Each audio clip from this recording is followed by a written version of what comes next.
app is where you can listen to Radio K-Man everywhere you go. Everywhere we go, we go. Everywhere we go, we go. Find it in the Google Store, the Apple Store, or use the link at www.radiokman.gov.ky. Yes, now you can listen to Radio K-Man everywhere. Oh, I think they're doing a great job. A lot of them are. Good afternoon, Dwayne. How are you? Not too bad, sir. Ladies and gentlemen, Radio K-Man's Talk Today with Sterling Dwayne Ebanks. But I do have some questions. There are more questions than answers. Radio K-Man's Talk Today. If you're ready to talk, we're willing to listen. Well, I really enjoy this program today. Cayman Islands' foremost listeners participation program. May God bless every person.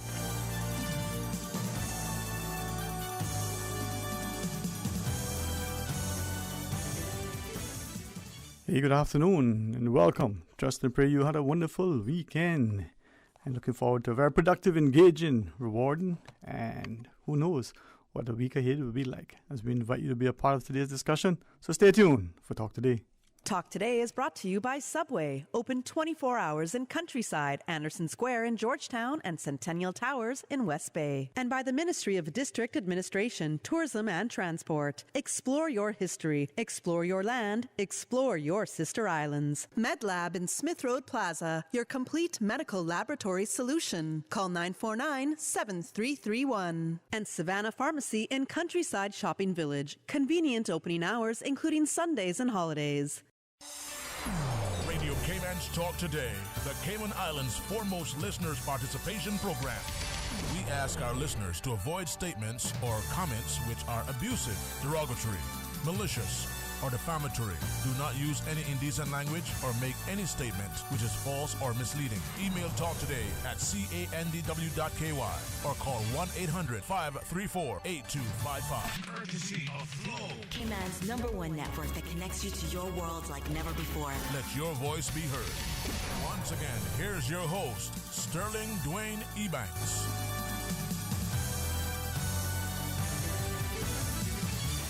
Hey, good afternoon. Welcome. Thanks for joining us. Must share first and foremost that it is indeed a different time, and for those who are still feeling the very heavy emotion of the recent losses, please be reminded that our thoughts, our hearts, and our sincerest prayers are with you and your family at this time. It's difficult, for those who have to face the public every day. Can you imagine whether you're the senior face of the organization, either as a political leader, the CEO, or that greeter at the front door? It's not always easy to put on a good face and move forward. But they say joy comes in the morning, so be mindful that prayer sustains, and we do our best in order to move forward, not unaware of the pain, the trials, the struggles and tribulations, the challenges that otherwise may weigh us down. But we need not wear the weight of the world on our shoulders if we have each other to rely on. So give us a shout and share your thoughts. 949-8037, 1-800-534-8255. And maybe say a special thanks to our own Kathy Miller for sitting in the last few days. Got a reprieve. I must say Wednesday was the best. Thursday and Friday not so good, neither was Saturday or Sunday. But here we are with a joyful face and an attempt in the endeavor to move forward in the right space, in the right place, at the right time, with the right people. So 949-8037, 949-6990. If you can't use the flow free number, go right ahead. Give us a shout. Let's go to the phones. Welcome and good afternoon. Good afternoon, Dwayne. How are you today? I am blessed and very thankful. How about you, sir? I'm doing good. Yeah, I want to say sorry for the family. They lost a young man, good baller. Yeah. And I know my nephews, and is to be close to him. So, all the best. Yeah, man. Jeez. So listen, changing the subject about the. Mm-hmm. I want to talk to you about something that's been bothering me, and maybe you can search some answers for that. All right. First of all, I've been vaccinated already.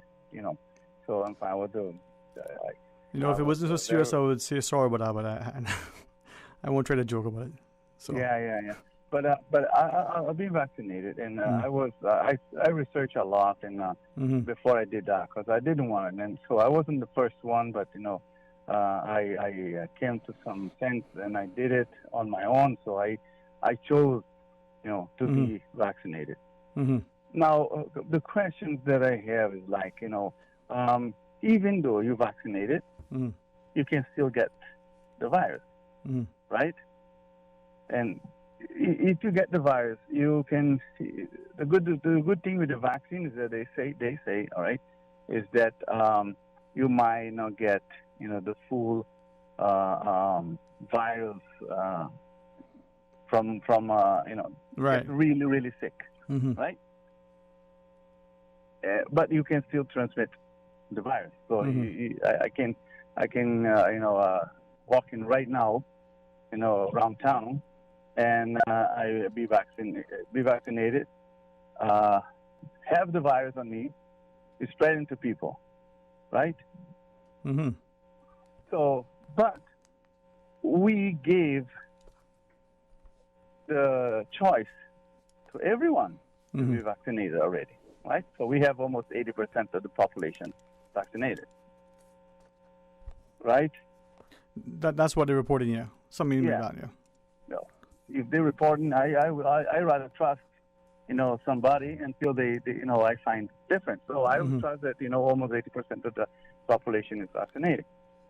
So on the long term, everybody will get this virus, sooner or later.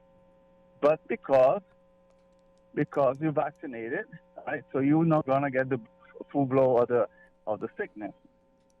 Why we are closing the boards again? Why we are doing that? I don't understand. If you got a chance to be vaccinated, you are vaccinated, all right? So why we are, for 20%, we are suffering, 80% is suffering. If you didn't want to get vaccinated, fine.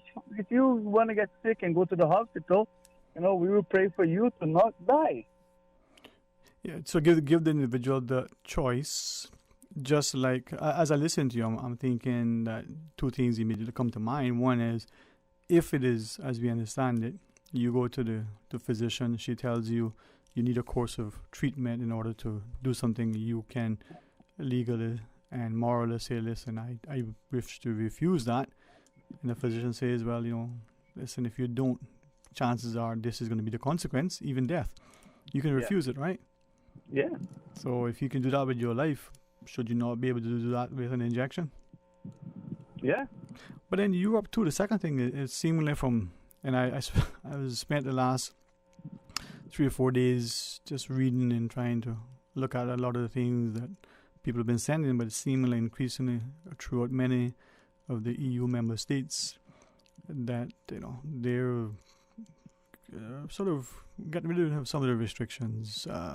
Even this immunity passport nonsense that they're running about the place with the mark of, I guess, similar to what Hitler put on the Jews, just to distinguish them. I mean, are we creating this divide between us and them, creating more opportunities for people to just be at each other's throats instead of bringing people together?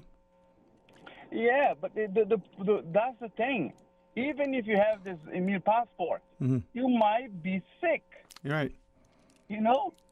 You might be sick. Like I know some people who was vaccinated, wear mask, and got sick. So, and they had the passport. They were going to the to the restaurants and things like that. And I mean, not in Cayman. No. This is in the other world. Somewhere else. My friend said, "Well, I was vaccinated twice. I wear mask. We went to the restaurant, and then I found out when I got home." That I was sick. I was sick. So all these people. So I don't know if the passport is that good. Yeah, I saw a number of things, but two things that sort of struck me in relation to that. One was from a very young person in relation to how are we trying to talk about bringing people together when we are creating this growing division amongst people. We divided people before because of color. because of economic class, because they were man or a woman. We're constantly dividing people. Now here's another opportunity that we're throwing up to divide people. You're over there that are vaccinated and you're not. You that have this, stupidly construed passport nonsense, and you that don't. And all of a sudden you got, the opportunity for people to be fighting amongst themselves. When we need people to come together, and irrespective of where they're from and what they look like, all hands on deck to work together. I think the government did what they had to do. Mm-hmm. Here is the vaccine. Take it if you want it. Don't take it if you don't want it. Right. All right. Mm-hmm. But now it's up to you. If you get sick, all right, you got to deal with that. Go take the ivermectin or whatever you take it. And just leave us alone. Right. But even that though, and again. I'm finding that there are many of us, and I want to be mindful that I'm not one of them, but there are many of us, from the politician to the pastor, to the parent, to everybody else, making a comment that we're not, fully understanding what we're saying, B, not qualified to say it. Even, you hear doctors say, I'm a doctor, but I'm not a cardiologist, so I can't tell you, with any definitive sort of authority that, this is what the issue is relative to your heart or to your brain if they're not a neurosurgeon, right? Right. So we have people speaking as if they're authorities and they don't have as much sense as that is peeling off the wall. But you're hearing physicians and others saying, well, certain particular, therapies, certain drugs are not being available, or they're being discouraged to prescribe them, or pharmacists are being discouraged from dispensing them. If you go to the doctor and the doctor says, you know what, go outside and lay in the sun because you get vitamin D, or the doctor says, listen, I need you to take this so that you can chill for a bit and get some rest, because you would want to follow your doctor's advice if that doctor has been your primary care physician for a long time, right? Yes, exactly. I mean, all things being considered. But I want to know. If the government wouldn't understand that people need to go back to work. We already give the vaccine to whoever wants, open, because the children.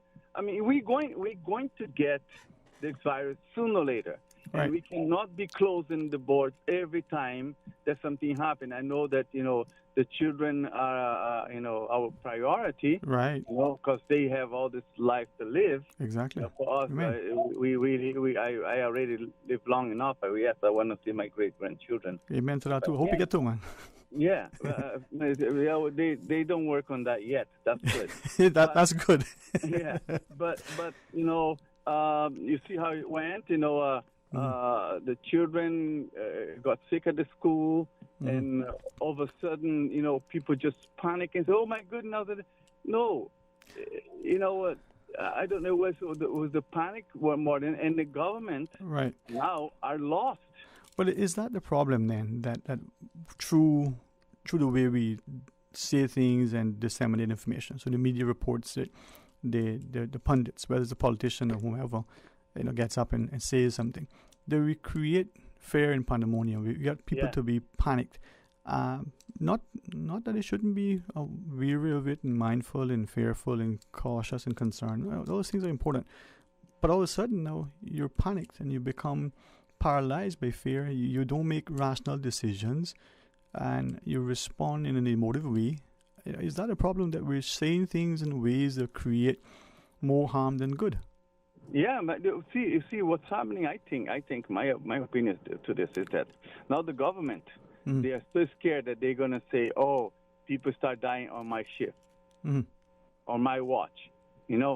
People start dying on my watch. But if you're not vaccinated, you have a big chance there, or not. Right. But it should be. But the thing too, right? I mean, this thing to force. We said that we should be mindful not to induce people. If it's a politician or a public official, we would use the word bribe. Be careful we don't do that, because that would be wrong. But to what extent are we, not just in Cayman, but in the globe and around the globe, are we creating this environment where employees in particular are being made to feel as if they're being forced? Their choice is either, do this or suffer this consequence. what if, for instance, you had an employee in an organization that is going about her business, and the rest of the staff, making little comments, leaving little, snide remarks and stuff?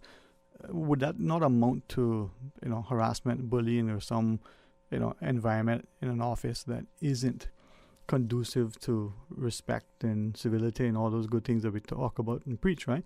So if that was, for instance, happening in the Cayman or in any place because somebody is vaccinated or not vaccinated and the rest of the staff that is or isn't making those comments, you would think that wouldn't be tolerated by, whatever is called human resources or management or the rest of the staff. We just don't know what's happening these days because people seem to be so afraid and, so covered.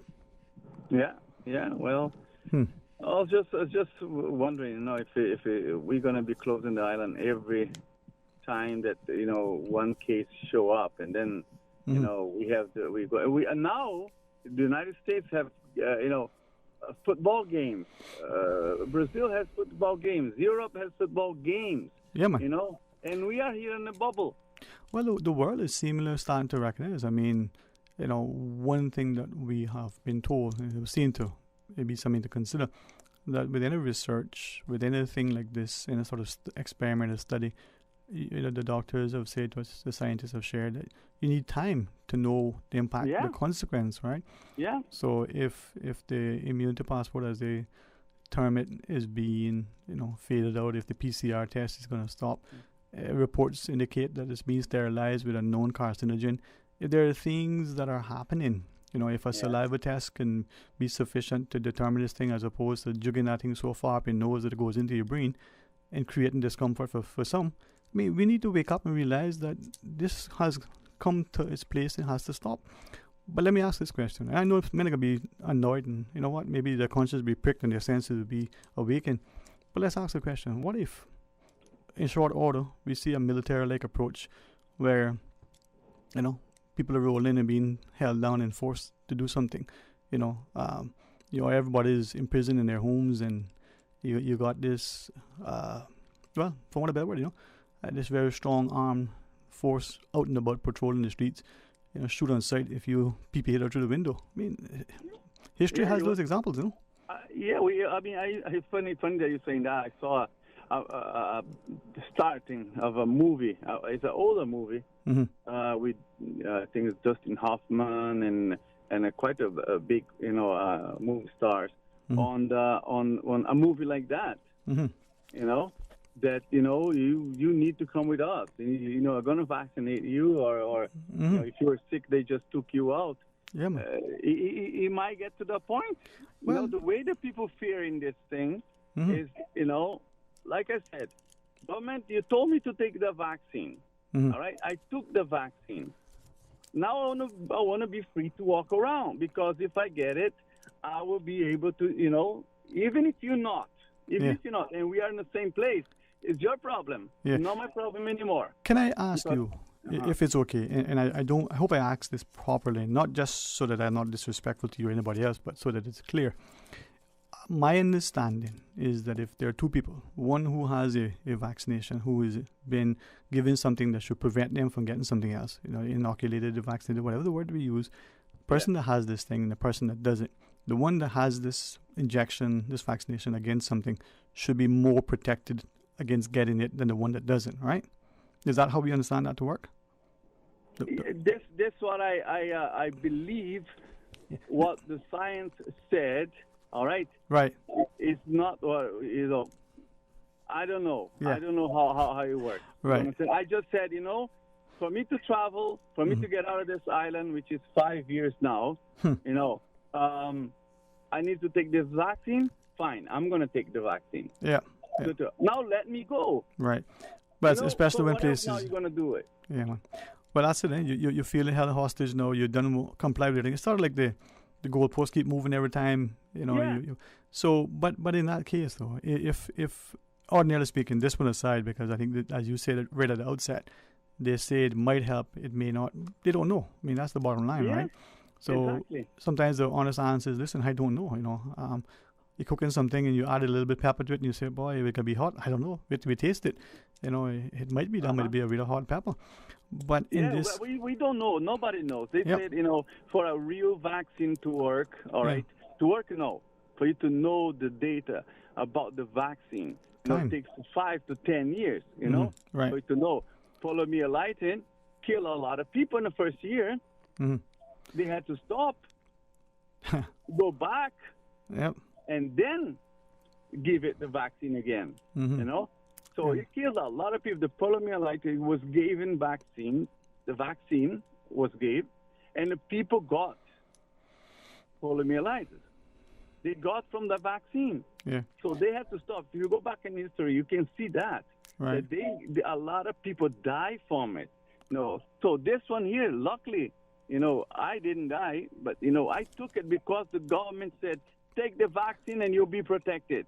So I took it. Now I needed to, you know, be able to go around, you know. And if you, like I said, I am in a group of 100 people, you know, and you know, 3 or 4 or 5 not vaccinated, I might get it. You know, I'm going to use a couple sick days, but I'm going to be, you know, back to work. You know, and if you are not vaccinated, and like the government said, you might die, hey, you might die. Too bad, too sad for you. But that's your choice, right? You opted to do something based on... Like, you know... Yeah. Well, you know what, it is. If you get to the you know, to the edge of a cliff, you know, it's there. Hey, jump, you're going to die. Don't jump, you're not going to die. It's your choice now. Yep, nobody pushing you, right? Yeah, man. Well, I hope that common sense and civility, you know, prevails. I hope that we have a sense that, you know, we can have a discussion and end of the day, meet again to decide and discuss something else without this. And respect each other, you know. That's right. And yes, we have to respect. Because, you know, I have people that I know that said, no, I'm not taking this vaccine. I say, hey, more power to you, man. You know, I have my reasons, you have your reasons.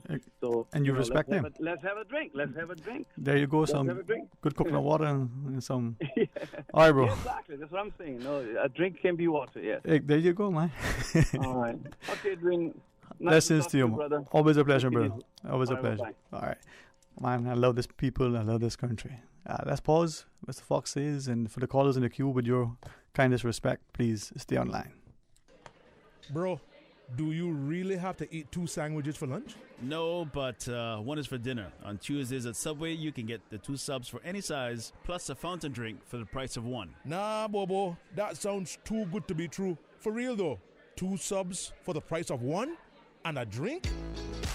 Each and every Tuesday now until September 28th. Buy any Subway sandwich in any size and a 32-ounce fountain drink and get an equal or lesser value sub for free. For every 2 for Tuesday purchase, be entered to win one of 3 LG 50-inch 4K smart TVs, a Grill Pro, or one of 2 retro bikes, plus many more prizes. Subway's 2 for Tuesdays is in partnership with Pepsi and Progressive Distributors. Prize drawing is September 30th. Terms and conditions apply. See in store for details. For medical lab services in Cayman, go straight to MedLab. For a full range of medical services, pleasant, clean and comfortable environment, no long lines and affordable fees, visit MedLab at the Smith Road Plaza. Open Monday to Friday, 8:30 a.m. to 5 p.m. and half day on Saturdays. Call 949-7331 to make your appointments. For medical lab services in Cayman, MedLab. Ask our professional team about the benefits of cutting-edge technology with MedLab's new state-of-the-art digital mammogram machine. The Cayman Islands Chamber of Commerce Pension Plan. We're here for you. We are a non-for-profit member-centric plan with a democratically elected volunteer board of trustees representing all sectors of the Cayman Islands economy. Chamber Pension has an all-in expense ratio of 0.72% over 16,000 members, $430 million in assets under management. We were the first multi-employer pension plan approved by the regulator in the late 1990s. And today, we are still strong, secure, and are here for employees and employers alike. If you would like to join or request further information, visit chamberpension.ky. And for information as it happens, follow us on Facebook, LinkedIn, or Instagram. Email admin@pensions.ky or call 745-7630. The Cayman Islands Chamber of Commerce Pension Plan. We're here for you. Save every day with FedEx. Get 40% off when you ship using FedEx International Priority and an additional 5% off on your next shipment. Visit us. Visit FedEx.com keyword Caribbean discount to learn more. Talk today. But I do have some questions.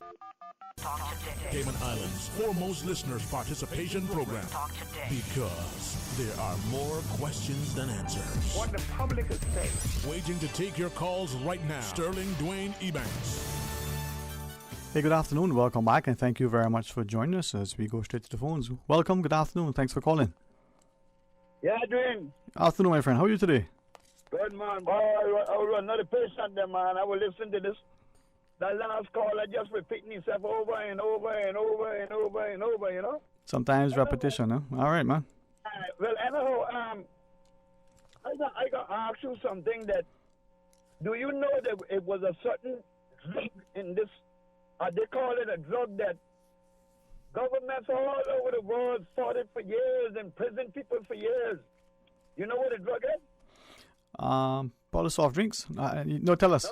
No, marijuana. Okay. Marijuana, and there's no scientific proof. There is no written proof that marijuana has killed anybody. Mm-hmm. None whatsoever. But you heard what the Bible said, the stone that the builder refused shall become the head cornerstone. Every dog and cat and rat and the owner know. All I can hear on, boy, help me the ganja for this, the ganja for that. I said, oh. But when they will lock me up for ganja, I was a troublemaker. Right? Remember, Kadwin, you from West Bay. You know how much of your brethren and my brethren got locked up a little bit? Why? For failing to provide a urine test? I spent, can you imagine? Mm-hmm. I spent 3 months in prison away from my 3 children for refusing to give a urine test. No. We know the people, the same people that are punished. We gonna get punished now if we don't want to take the vaccine. Listen to me. I chose to smoke ganja, and it set me in prison. I knew the consequences of that, and I chose to do it. Right. I'm still doing it. I do it till it kill me or Rona get me. So I refuse to take the vaccine. Listen to me. I tell all of my people, look, I don't want to get vaccinated. That's on our business. Go ahead, my friend. That's your business. But now, you get a little segment, you got these people want to blame the unvaccinated. Now, listen to me now. This is Elvis Jeffrey McKeown. I don't want nobody come up my face talking about it people like me where the country can't open up, you know. Because I got suspended sentence now for threatening to kill people, and I will rub that ass out. No, man. Listen, I support this government. I supported the last government. They done things that really turned me down. That's why I ran against them. And I am telling Mr. Panton, Mr. Sanders, Mr. Kenneth, all of them, listen, if you guys want to open the border has to be open. If I refuse to take it and the corona killed me, well, I had a choice. But I don't want to be blamed that my business closing down because people like you. I don't want that. No, look here. I have a business. You know? And I can tell you something, another thing about business. I see these signs putting out all over the place about if you're not vaccinated, you can't come to my business and all that. But let me tell you something. The vaccinated and unvaccinated Island Man Rum Shop is open. Because I need to talk about the vaccine now. I had a polio vaccination when I was a child. My grandparents took me there to get vaccinated. Now, in this scenario what I see going on here now, the first thing with the polio vaccination, Get the kids. We don't want the kids to catch this. But now the corona, the last people to get vaccinated is the kids. Something, hey, you got fish frying, but it don't smell like fish to me. And I know the sign of fried fish, if you know what I mean.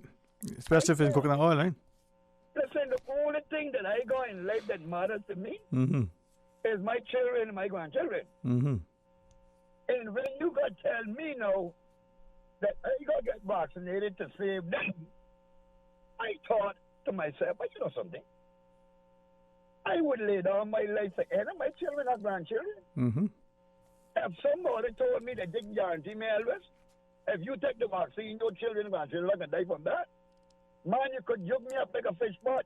You could put as much holes in me as a fish pot gone. Right?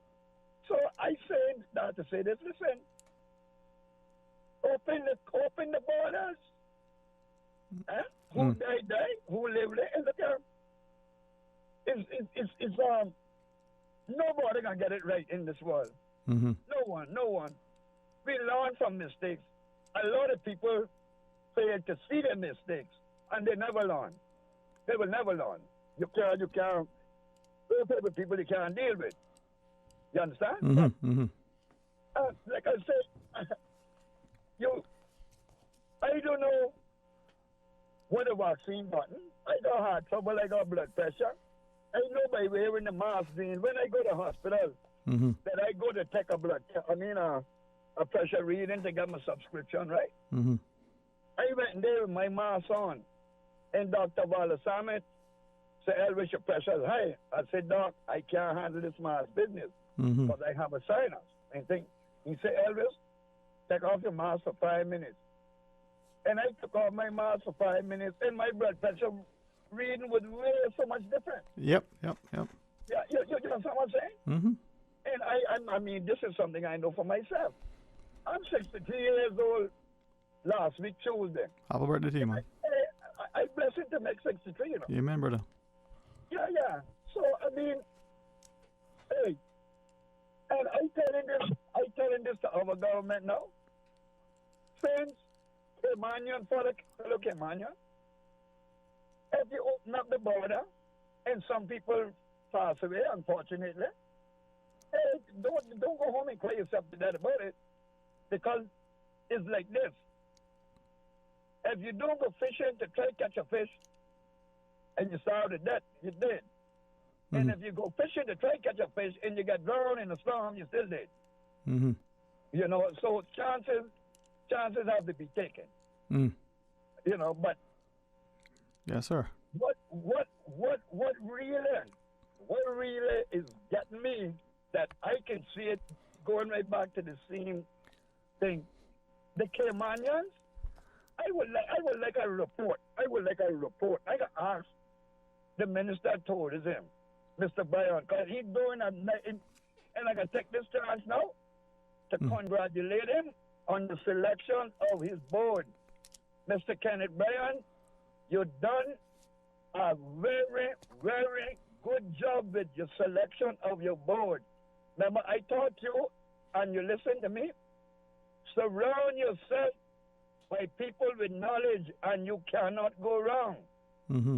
Surround yourself with people with knowledge, and you can't fail. If you surround yourself with fools, where are you going to think? Plain and simple. Yep.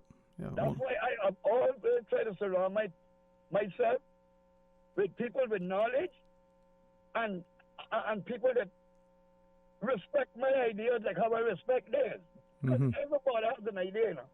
True. Every drummer plays a different beat, but we all doing the same thing. We want to make the people happy, you know. So, like I want to find out, because all of this staycation time that the hotel thing was happening, you could train your bartenders, you could train your waitresses, because the Cayman people would say, well, you know, you got to give everybody a chance. You know, they're green, but they're doing good. And by the time we open up now, we support them. There'll be good waitresses, good bartenders, good cooks, whatever. You understand what I'm saying? Yes, sir. Training is important.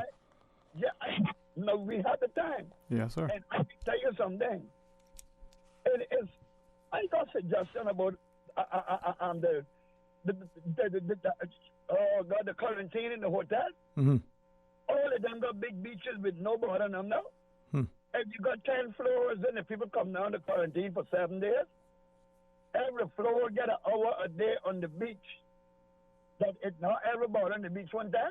You can't leave the property, but you can come down, you can distance, you can go swimming, and you go back up to your room. It can be done easily and safe. Once you put things in place, and like I told Mr. Brian and I told people, we have to tell these hotel people they have to work with us, because the Cayman Island government, the people, not the government, the people of the Cayman Island government putting millions and millions of dollars a year on our airline to bring tourists here for them. We spend millions and millions of dollars a year on advertising for them. Now they have to take up the strain. They have to help with the quarantine business. They have to give the people there's free lunches or something to get them back. And I don't want to hear the thing about we have to open it up so the Caymanians can get work. The Caymanians are there now, seeing the Caymanian now. You see the beautiful 7 Mile Beach? They would pay any money now just to come down and quarantine for 7 days. At least you can get 1 hour of day swimming till your quarantine is over, and then you go where you want to go. They will do it. I am telling you, anybody.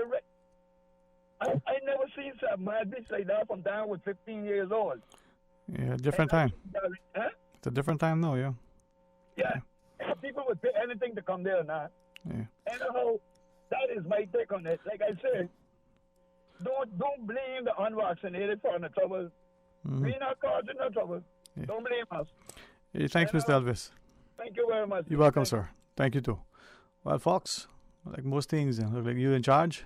We at large. Where are we going? Thank you very much. All right. Thank you, sir. Thank you. We got to pause. We got to take a break. We come back. We take our calls. Stay tuned, please. For medical lab services in Cayman, go straight to MedLab. Blood test, X-ray, and mammogram. All of that is MedLab. Affordable fees and friendly service. A full professional team. MedLab is always comfortable. MedLab is always clean. For medical lab services in Cayman, MedLab. Call 949-7331 and ask about MedLab's new state-of-the-art digital mammogram machine. A caring and community spirit, cherished family and cultural values. These are some of the things that still embodies the Caymanian way of life in the Eastern Districts today. Savannah Pharmacy, your neighborhood pharmacy, located in Countryside Shopping Village, is delighted to offer products and services of real value. Whether it's catering to your family's medical needs or carrying apparel, gifts, and beauty products, Savannah Pharmacy provides you with more than just prescriptions. Remember, they're always just around the corner with everything your family needs and convenient opening hours, including Sundays and holidays. Savannah Pharmacy. For more information, call 946-3336. You see how hard it's raining? Yeah, and I don't have time to fight traffic and get my lunch from Subway. I have so much work to do. Why don't you order Subway by using the Let's Eat or Bento app? Save time, stay dry, and get your sandwich fast. I never thought of that. Great idea. I'm going to order now. Order me a veggie pizza while you're at it. And a cookie platter for the office. Too busy at work or home? Is the rainy weather stopping you from dining out? Order your favorite Subway sandwich, wrap, or pizza through the Let's Eat or Bento app with fast and reliable delivery. Subway, eat fresh. 20 years. Remember when Crew Road had no median and Linford Pearson was only 2 lanes? We do. When Dirty Reeds was down the street? We do. We have been there for the falls, the growth, and the rise. When your body and mind needed to change, Powerhouse Gym has been here. We've skated with you. Your first date, your daughter's first time on skates, your son's first strike. From football to squash, to karate and hockey, to bowling and concerts, and everything in between. For 20 years. So much has changed, some for the good and some not so much. Through it all, King Sports Center has been here for you, for Cayman. King Sports Center, celebrating 20 years as Cayman's home for fitness, recreation, and relaxation. COVID-19 vaccines are the only way forward in reopening our borders safely. Take the COVID-19 vaccine to protect yourself and the ones you love, especially those of us who cannot get vaccinated. For more information on the COVID-19 vaccine, visit www.gov.ky/coronavirus. Talk today. But I do have some questions. Talk today. Cayman Islands' foremost listeners participation program. Talk today. Because there are more questions than answers. What the public is saying. Waiting to take your calls right now. Sterling Dwayne Ebanks. Hey, good afternoon. Welcome back. Thank you so much for joining us. As we go to the phones, we celebrate our democracy. Hey, good afternoon. Welcome. Thanks for calling. Good afternoon to you, Sterling. And a pleasant good afternoon to you too, sir. Yes, sir. Hi. Won't be as long as those other two callers. And I know you don't like to keep me on the line too long anyhow. No, sir, I don't mind at all. All your liberal point of views. My liberal point of views. There we go. But, yes, I'm a right-wing conservative. I used to play left wing in football, but that's a different story. All rights are taken away from us all the while. Everybody can't have their way. You cannot run a country like that. It just can't. That's why you have elections and majority rules. All rights are taken away all the while. Thankfully, as he was talking about, dear Mr. Elvis, all those things have been removed where people are thrown in jail for a stick of ganja or from refusing urine tests, and all those things throughout the world have long been. But at what significant cost, though? No. Yeah, I mean, but anyhow, that is a minor part of what I'm saying. When a person goes to jail for over a year, the most important right is taken away from you. You can't vote in elections. You can't. There are many countries in the world where it's not taken away from you. But always here we do it, right? And should we do that? We have thought that is the best. No, I personally don't think so. Right. But if that's what the government chooses, and that's what we have done for years, then glory be. We cannot get everything right. And what has worked for us will have to work in that instance, right? But what we have to understand, if you can't build a house to certain specifications that you would like to build it, because there are rules and criteria set out. We might not agree with them, but we have to agree. We have to get an insurance policy on our cars, and we have to have a driver's license. We mightn't want to do that, but we have to do it.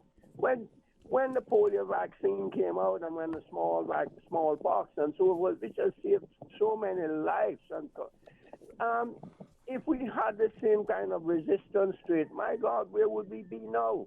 You know, we have to understand that there comes a time in serious times when your personal rights will have to be taken away from you for the good of the country. I've said this before, and I stick by that. We have to understand. We have seen it, and we have proven it, and we have talked. There's no need for more information. There's all been out there. We would be informing people and loading them up with things forever that would confuse and boggle your minds forever. We have seen that the vaccine works and it helps to prevent serious sickness and so forth. We have seen it all over the world. All the countries have reported this. So we don't need to argue about that any longer. Those who choose not to be vaccinated, then they will have to pay some consequences. They may not be able to get certain jobs. They may have to take a test every week to show that they're not COVID positive. Many hundreds of us might be running around, but we're not showing it. It'll be with us for quite a while, but the vaccine will help us to prevent serious sickness. Serious sickness will come at a cost, not just to that, but it comes at a cost to the whole of society. Anyone can see that. You don't have to be a genius to realize the consequences of a pile of people in the hospital with this and overloading hospitals as we see around the world happening now. What we can do, I agree with them, open the borders, but open them with a restricted plan that the government has, and we can adjust things as things go along. But I do not believe in every person being able to say, it's my right to do this, my right. No, that's bunkum. And don't frighten the people with this thing about soldiers running around with guns and that. I wouldn't go to that or say that. We had a regiment here where discipline trained regiment in the 1830s. We never had that. We never had that then. A much harsher time, much different time. We had World War I, World War II with our national sort of guard. They had the home guard there, and men volunteering, over 300 men from that little population we had, because it was necessary. There are times when things are necessary that your rights must be removed for a certain while for the good of all, and I stick by that, and I will stand by that. I think the people who don't want to get vaccinated, if they can, listen to me carefully. If they can. There are medical reasons. You will have to pay some consequences. There's a consequence to everything we do in life, whether it's right or wrong. But this, in my case, in my opinion, is wrong. So there it goes. Your rights will have to be removed and restricted, and if that's the decision you make. Thank you very much. Have a wonderful day. You too, sir. You too. Enjoy your afternoon as well.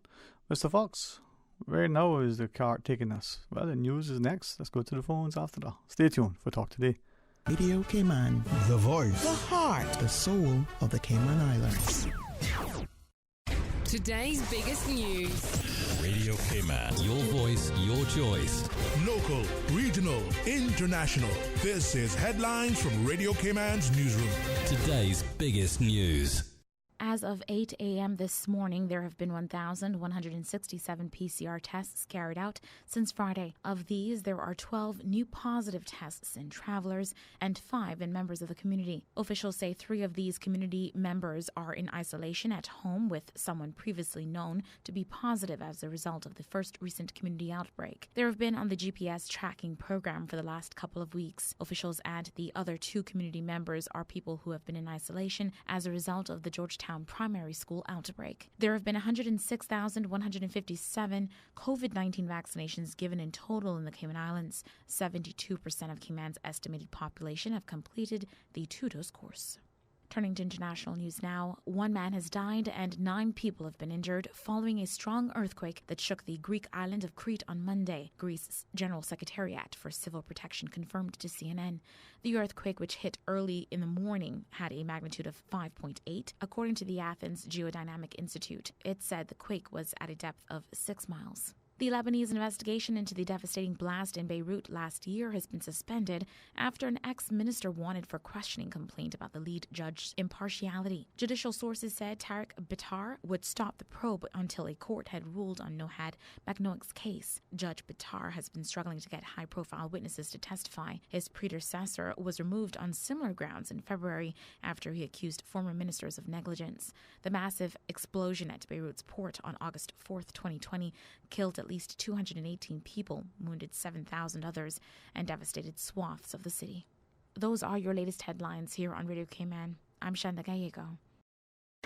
For the latest in news and information, follow Radio Cayman on social media, Facebook, Instagram, Twitter. Download the Radio Cayman app or log on to our website, radiocayman.gov.ky. Talk today. But I do have some questions. Talk today. Cayman Islands' foremost listeners' participation program. Talk today. Because there are more questions than answers. What the public is saying. Waiting to take your calls right now. Sterling Dwayne Ebanks.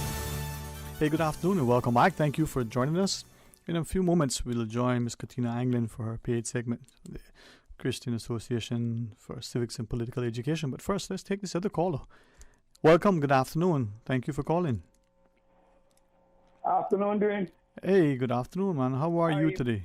I was pausing because I thought that there was a call before me. There probably was, but, like everything, Well, I just called to hail up Elvis. That was available.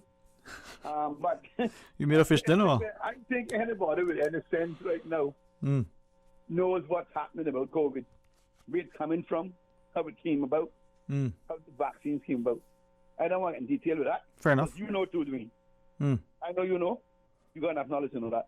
Mm. But what I don't like is how people are getting vaccine now, and then they still got to go away and come back and quarantine and blah, blah, blah. Open the, like Elvis say, open the place up. Them that no vaccine get it, that's their problem. You understand? Mm-hmm. Everybody got a choice. You see? Because right now, I want to go back to work. In fact, I went this morning, got a form for the transit to license this vehicle. I got as a taxi now. Mm-hmm. But I'm going to hang on to it to see if it opens, because there's no sense of license as a taxi if it's not going to open back up. You understand? Mm. But I'm getting kind of bored of being home, most of the day. But all I'm doing is dealing with news and social media and talk shows and cooking and blah, blah, blah. Cooking and eating now. Right. I just had a belly full of brown stew barra. but this vaccine thing is all it is. If you read the Bible from beginning to end, this is the mark of the beast time. That's all it is. And it'll pass. The only thing forever is salvation. So it don't worry me. It don't worry me. My oldest son, youngest son, he said he didn't want to take the vaccine because he go to church. He would go. Hello, caller. Okay. Credit might be getting low. Yeah. Thanks, so cool. Blessings, dear man. Blessings, dear. All right, let's go to the phones. Good afternoon. Welcome. Hi. Hi. Good afternoon, Dean. Good afternoon, Miss Katina. How are you, Mom? I am fine. Okay. I am especially blessed to hear you today. Well, thank God. I'm glad that I'm alive. I'm grateful that it gives me another day with health and strength. Hopefully, with a sense of wisdom and respect, civility and compassion. Yes, definitely. And I'm glad to hear that you are well. Amen. I am always grateful, So to our listeners, and well, would you be so gracious? Maybe I can do it if you want. Just for our listeners, this is Miss Katina Anglin. But would you introduce yourselves? Part of our paid segment, as we have Miss Katina on the phone for as long as she's available. And we can take calls as well for those who are listening. Yes, will be a shorter period today than normal because of the obligations I have performing today. Mm-hmm. Okay. But my name is Katina England, and I am the Public Relations Officer for the Christian Association for Civics and Political Education. And you're listening to the Citizens Initiative radio show on board Radio Cayman, which is the Cayman Islands national radio station. Mm-hmm. The station for the people of the Cayman Islands. Mm-hmm.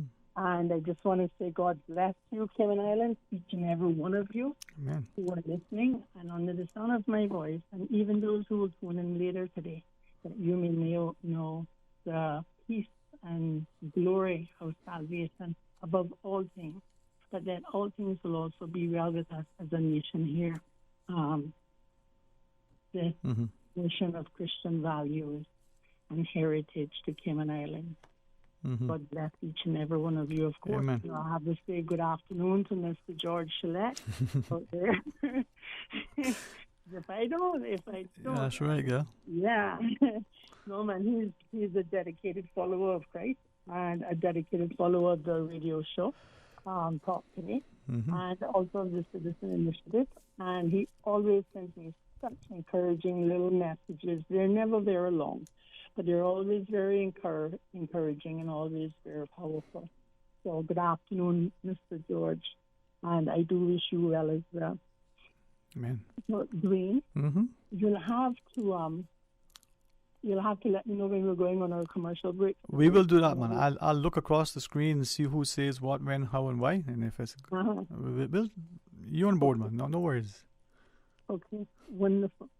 So, Dwayne, before we get any further into the announcement I'm going to make today on behalf of the Christian Association to update the people on where we are at, there's an issue that I want to address very quickly and then put it one side. Yes, ma'am. So, it was brought to my attention about certain remarks that had been made repeatedly about me and my performance even during COVID-19. And these are allegations that I used my NPO to raise funds and that I had directly received funds from people in the country to feed the poor, but they had not received anything of it. This is quite untrue. It is an absolute lie. And the person who has perpetuated this lie against me, they're going to get their opportunity to defend themselves in court. I do assure you of that, and I assure them of it as well. But I just want the country to know that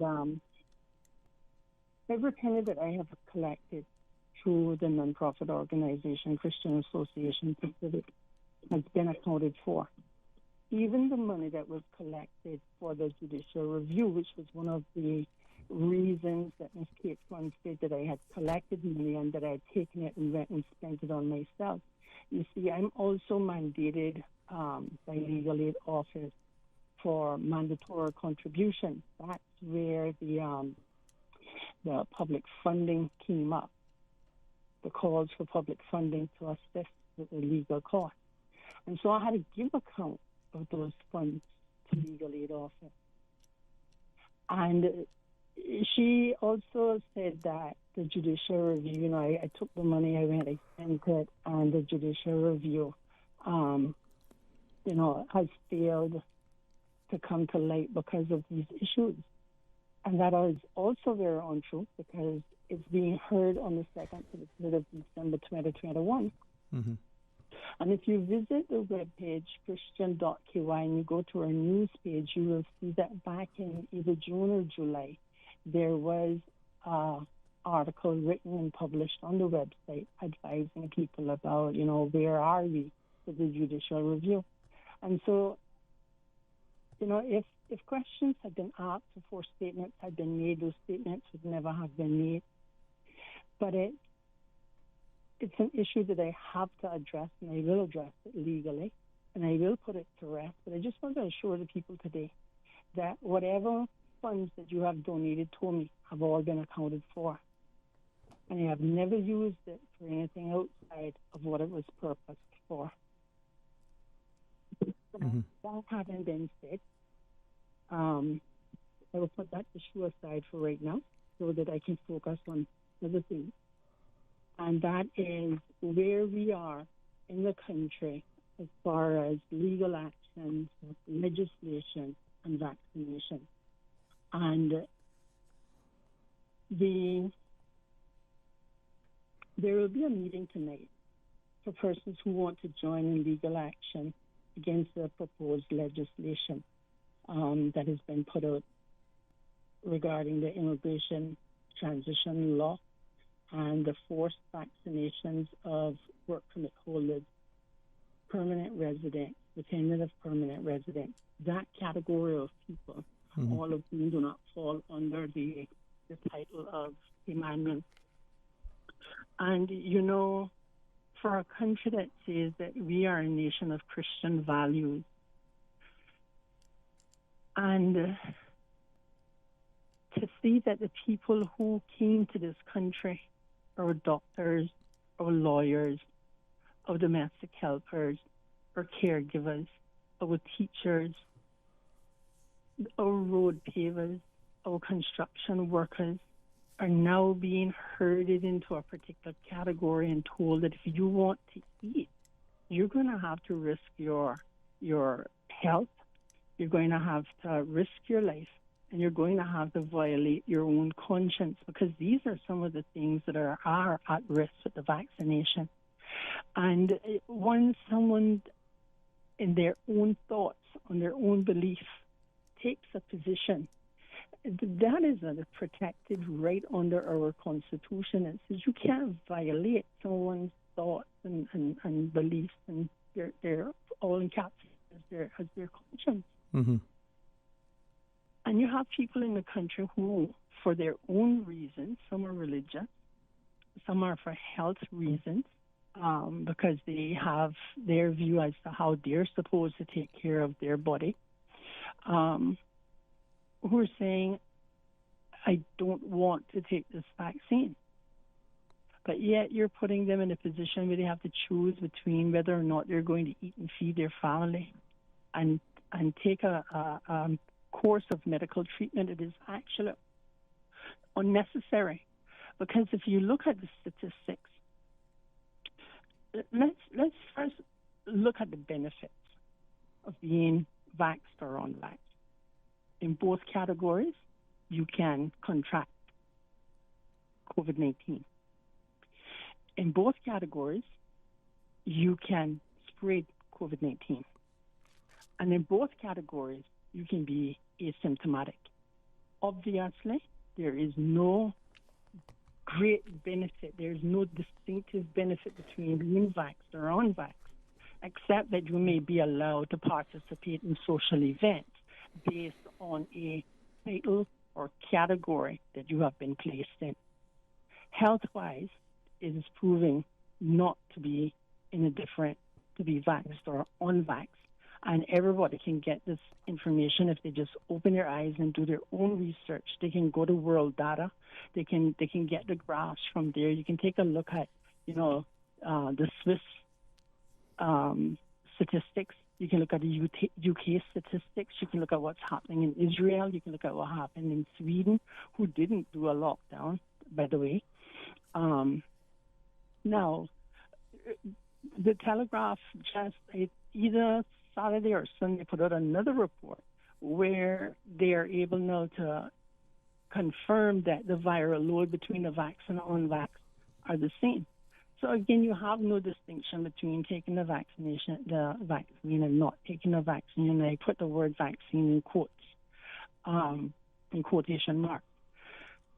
So to force people to take in a course of medical treatment against their will is cruel and inhumane, and it's also illegal. And encapsulated in the letter before action that was issued on behalf of the Christian Association to the government, we set those out about when you force contact with an individual against their will, how you're engaging in criminal activity, right? Mm-hmm. And we set out about the protocols of medical law, about treatment, voluntary treatment, and informed consent, and so on. And anyone who hasn't seen that letter yet can see it by going on to the Christian.ky website. The big cavity that we have in this discussion, the absence of discussion on antiviral treatment, alternative treatments, right? The government's outright rejection of medical history and evidence on antiviral treatment is again another travesty in this country when it comes down to talk about how we're going to deal with living with COVID-19. The gentleman just now that called in and spoke about not being sure of what's going to happen with his taxi license, right? Mm-hmm. To paraphrase. He has a genuine concern, right? Because there are people in the country who do not want to be vaccinated. For whatever reason, they do not want to be vaccinated. Should you then hold the country hostage? Should the government hold the country hostage on reopening because there are a set of individuals in the country who do not want to be vaccinated? No. But then at the same time, statistics are proving that there's no marked difference between being vaccinated and unvaccinated, and they both can fall sick. They both can spread it. So why aren't we talking about treatments? Mm-hmm. Treatments for both categories of individuals who we have now used these two terms to divide our society, vaxxed and unvaxxed. And this is the first time I've seen a division so deep, so great, because I now hear about husbands and wives who had great marriages before this topic came along, and they're no longer even speaking to each other. A lot of division. Mm-hmm. A lot of division. Parents and children and so on and so forth aren't speaking to each other, and actually have taken quite an alarming attitude one towards the other. Mm-hmm. And I'm hearing, comments such as, the unvax should be flogged and burned and all sorts of stuff. Mm-hmm. I saw a post made probably within 2 weeks ago that said that unvax people shouldn't be allowed in the hurricane shelters. And that, if they get sick, they shouldn't be allowed to get medical treatment and so on. And where has this degree of hatred and animosity towards individuals in this country come from? Right. And I guess, too, as you said, I'm concerned of the growing comments that we're hearing that even in, organizations, the companies, the businesses, that some employees are being, treated in a way that would seemingly ask one to consider, are they being somehow segregated? Are they being bullied? Are they being harassed and the like? We're asking people to show something that may be a personal medical history. I mean, do we ask people their sexual orientation? Do we ask people their HIV status? If we're not in a sexual relation with them, can we ask that as prospective employees or colleagues? And the answer to that is no, you can't. Mm-hmm. Right? But yet we're asking people to divulge their medical treatment without good grounds, though. Mm-hmm. Right? This isn't seeing you falling over at work and saying to you, hey, are you sure you're okay? Have you been to the doctor? Mm-hmm. This is you're asking people without any ground whatsoever to reveal to you their confidential medical information. Yeah. I mean, if I can ask you, the regulations, sorry, you go. I was asking about the regulations in relation to the gym, but if you were mid-step in a comment, I didn't want to put you off because I had it posed to me a couple of times and I was going to ask you, but I can always revisit that question unless you wish me to pose it now. Well, go right ahead. Okay, thanks. So with the regulations, it seems that, just using exercise places, gyms in particular, that, the process is now that you either have the vaccination or you take the PCR or whatever it is. I can read that relevant section. But in fact, maybe I should, so that it doesn't, for those who don't, I don't paraphrase, right? This is paraphrase. This is just taken from one section. So when the sporting activity or exercise takes place indoors at a gym, fitness center, or other indoor fitness area, no more than 50% of the legal capacity will be allowed inside at any one time, including employees, patrons, participants, spectators.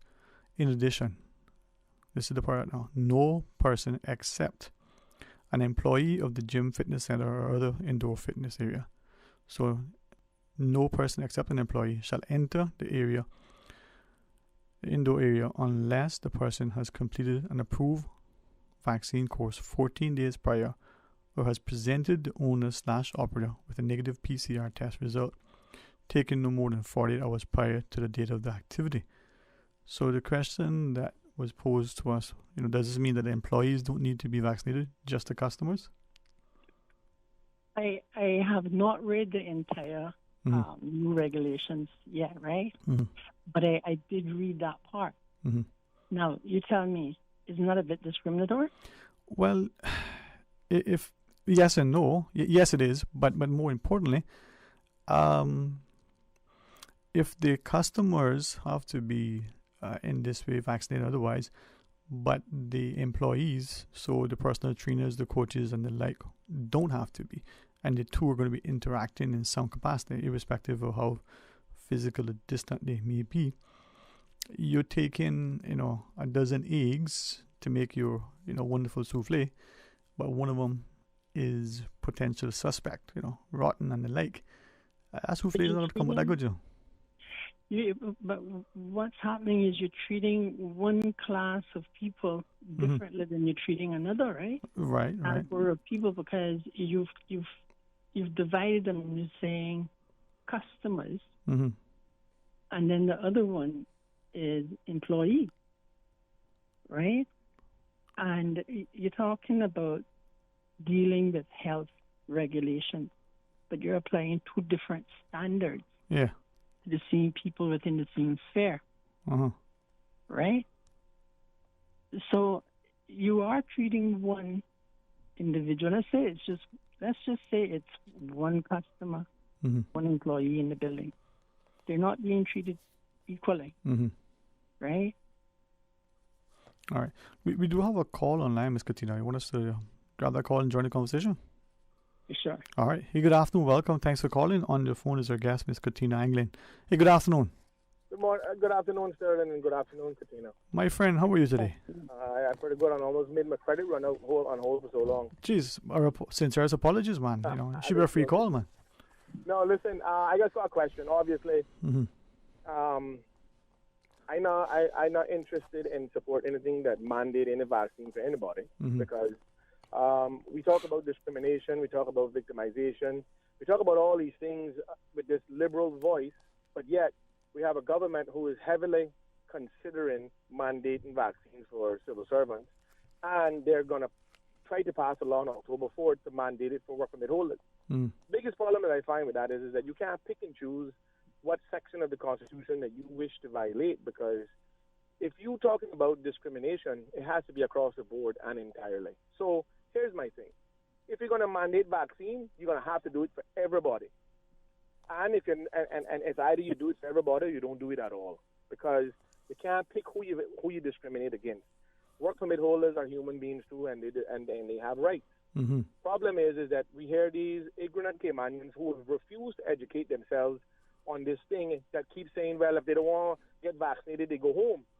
Listen, when a person travels to these shores to seek a better livelihood, there's no laws in our country that prevent them from doing so. So therefore, if you didn't make it clear in the beginning, you can't change the rules midway. And at the end of the day, yes, we all want to be safe. But I got $1 million question for the government panel. We see all of these businesses mandating people to have vax cards to come to their place of business.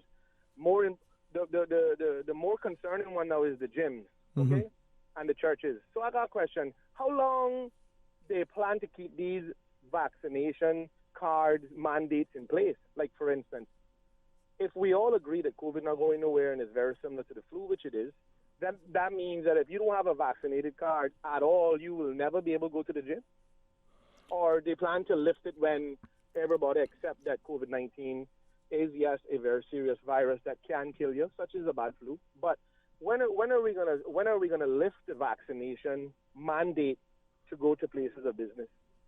Or if the government is talking about making people mandatory vaccinated before they come to Cayman, how long are we going to keep that policy in place? Or is something they're going to abandon down the road? Because at the end of the day, if you open tomorrow, if you open January, you're going to face the same exact issues. So there's no right or wrong time to do it. So I'm just a little bit concerned about the hypocrisy that's going on, where they're forcing people to get vaccinated. They're pushing one narrative. When the last time you heard the government say that you must go take AstraZeneca or Johnson & Johnson or Moderna? You don't hear them saying one word about those things, which are very similar, if not the same thing as the mRNA that is used in the Pfizer vaccine. So why are we pushing one vaccine? Because we get it from the UK and it's for free? Because all I want to know is that when are we going to be able to express our liberal and democratic right to move about freely and speak freely as we once were? Because this thing is becoming very, very tricky, where businesses are taking the initiative, motivated by the government's utterances on radio and other public platforms about them not being able to do anything about businesses mandating persons to be required to be vaccinated. One thing that the Premier and his cabinet need to realize is that you're not telling business how to conduct their business. You're telling them how to treat people in the workplace. So the government needs to have a strong policy and structure in place that clearly defines how a person can be treated in the workplace, whether it's a private business or not. Because people should not be marginalized from earning a living to feed their family simply because some employer felt the need that he wants everybody to be vaccinated or go home. That's abuse. So at the end of the day, the government needs to stop thinking down this single narrative and start realizing that there are people on this island that will not take that vaccine. I don't care how good they say it is. And now, obviously, we're finding out that the vaccine ain't doing anything that they promised us it would do. They say in the beginning, they say it make you immune. It don't make you immune. In the beginning, they say it protect you from the virus. It don't protect you from the virus. You can't. You take the vaccine, you still can get it. You can still spread it. Oh, and by the way, if you look at the CDC website as of this morning, people are dying with the vaccine from the same virus that took the vaccine to prevent them from getting it. So I just want to know how long we plan to hide behind the mandatory vaccine policy. That's all I need to know. All right. Thank you, too. And Ms. Katina, if I could crave your indulgence for a bit, let's pause for the break, and then you can be back in after we return. Sure. All right. Stay tuned. When we return, the phone lines are open, and of course, Katina Anglin stays on the line. Radio Cayman is pleased to feature this special Sister Islands historical vignette, brought to you by the Ministry of Tourism and Transport. Explore your history, explore your land, explore your Sister Islands. Carl Esmond Scott, JP, 1909 to 2002. Pastor Carl Esmond Scott was born in Spot Bay, Cayman Brac. He married Violet Rosa Scott, with whom he had 8 children. He made outstanding contributions to the island as a pastor, marriage officer, justice of the peace, carpenter, and distinguished seaman and engineer on the M.V. Kirksons for the Kirkconnell family. In carrying out his pastoral duties, he counseled, advised, and assisted many families in various ways. He was known to many as a jack of all trades, as he used his God-given talents to help the needy, the lost, and the straying. Radio Cayman is pleased to feature this special Sister Islands historical vignette, brought to you by the Ministry of Tourism and Transport. Explore your history, explore your land, explore your Sister Islands. Freedom, Cayman Brac. Freedom, Little Cayman. Soft breezes, blue waters, no traffic. Unwind and rejuvenate your mind, body, and soul. Sister Island Staycations, a taste of freedom. Discover all that our Sister Islands have to offer.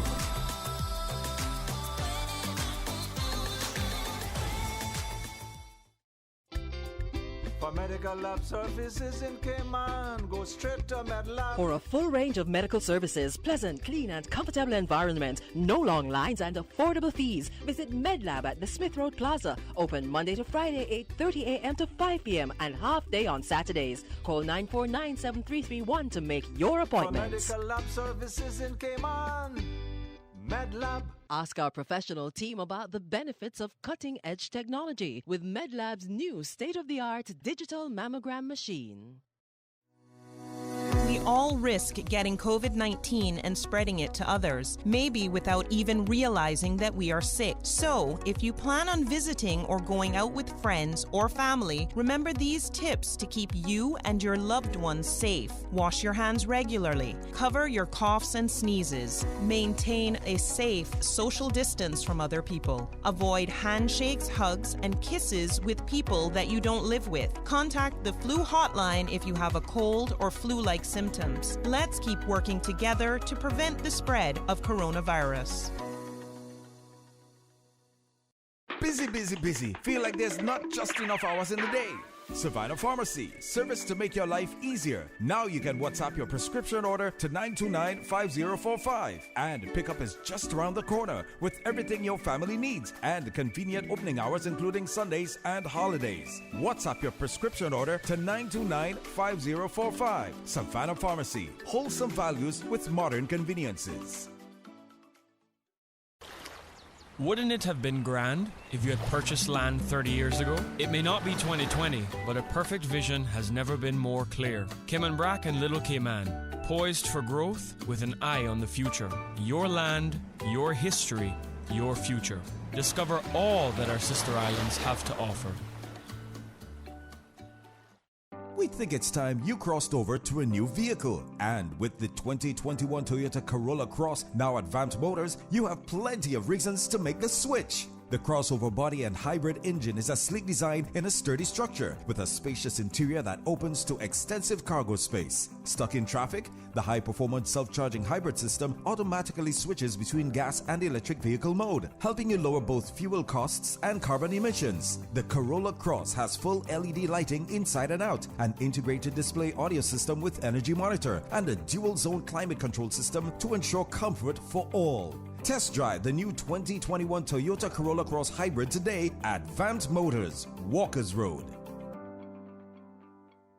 The 8:10 a.m. weather report, Monday through Friday, is proudly sponsored by Pan American International Insurance Corporation. Pan American International Insurance Corporation, meeting the life, accident, and health insurance needs of individuals and businesses to ensure financial security and peace of mind. For more information, call 949-8304 or visit www.palig.com. That's PALIG.com. You can now register to receive a securely verified digital copy of your COVID-19 vaccination status with QR code through the MyHSA patient portal.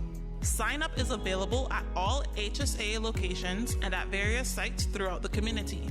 To register, all you need is your photo ID showing date of birth and a valid email address. Visit hsa.ky and click MyHSA patient portal for the sign-up schedule and more information. Talk today. But I do have some questions. Talk today. Cayman Islands' foremost listeners participation program. Talk today. Because there are more questions than answers. What the public is saying. Waiting to take your calls right now. Sterling Dwayne Ebanks. Hey, good afternoon and welcome back. Thank you so much for joining us. And on the phone is our guest, Ms. Katina Anglin. Is it what the public relations coordinator, Ms. Katina, for the Christian Association for Civics and Political Education? Thank you. Thank you, Dwayne, and welcome back, Cayman. All right. So, Dwayne, the last caller shared his views on the entire COVID-19 vaccination and legislation perspective, right? Mm-hmm. And perhaps not all of his views, because he said he was running short on credit. So he would have had a bit more to say, but anyway, he encapsulated a lot of his thoughts in that call. But he said something that I have to question. He said that because the Pfizer vaccine is free, why aren't we engaging with more choices for vaccines? And the answer that he proposes, because it is free. But it may be free to the people, but I am not sure that it is free to the government. Mm-hmm. I think we just need to be really big adults and just admit that there's nothing free in life. Mm-hmm. Somehow, somewhere, someday, you pay for the meal that you ate. No free lunches, huh? There's no free lunches in life. No free meal tickets. Winning the lottery is once in a lifetime. That happens to only but a very few. One of the FOIs that I submitted was about the terms of engagement with the UK government for the vaccines provided here. Mm-hmm. We know there's only one brand being used, which is Pfizer, but vaccines, quote unquote, putting those in brackets, as in the number of treatments that are being made available. Mm-hmm. What I got back was I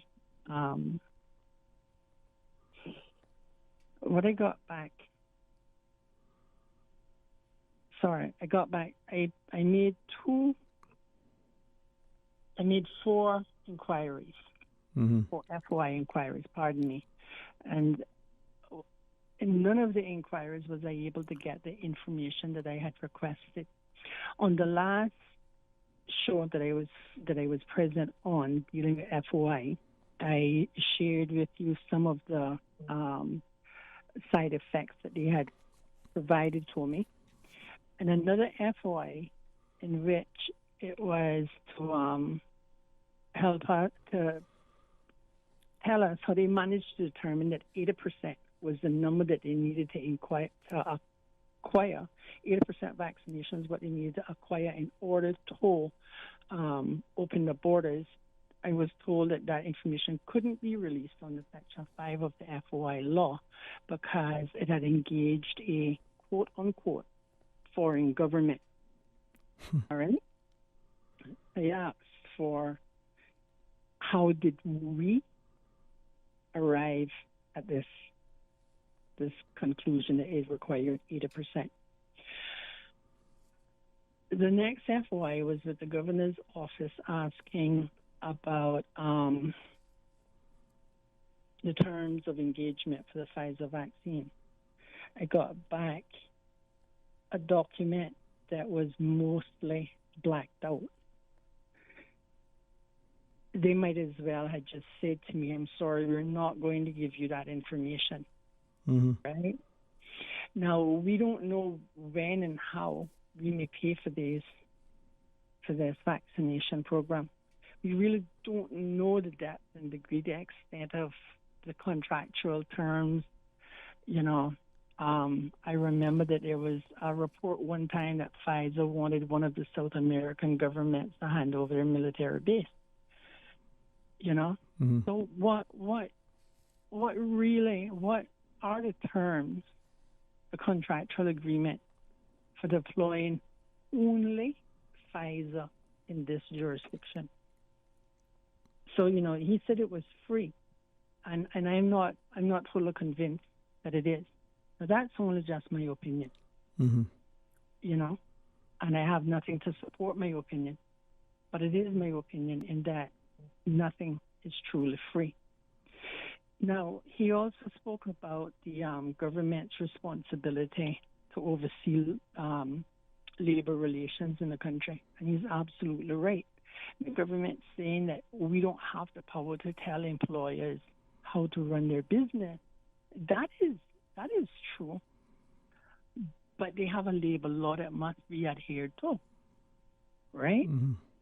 And the government has a labor department that when employers or even employees violate the labor agreement and there is a dismissal that results from it, or even before that dismissal occurs, that the entity who is being violated can go to the labor board and say, my contract is being unilaterally changed.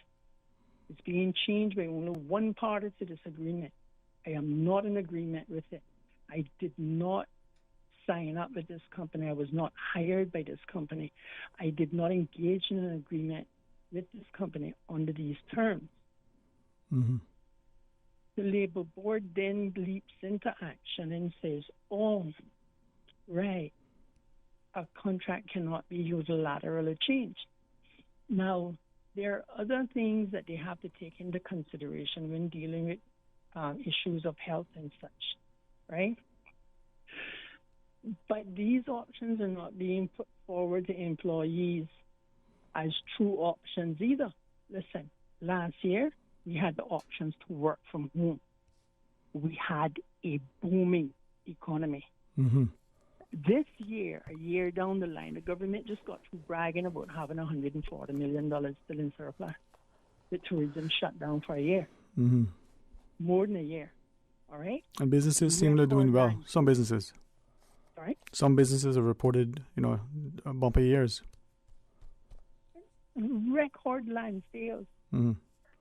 Restaurants are booming, right? Yeah, they took a hard hit at the beginning, but many of them lasted, many of them rebounded, and things are doing just absolutely fabulous for many of the restaurants, right? But in the corporate and finance field, a lot of business was conducted from home. Last year, December, I went to a seminar at a law firm, and they were part of their presentation was how they had seamlessly transitioned from the office to the work environment, totally uninterrupted. Their clients didn't even know that they were talking to them from their own homes. Sorry, because their transition had been so seamless.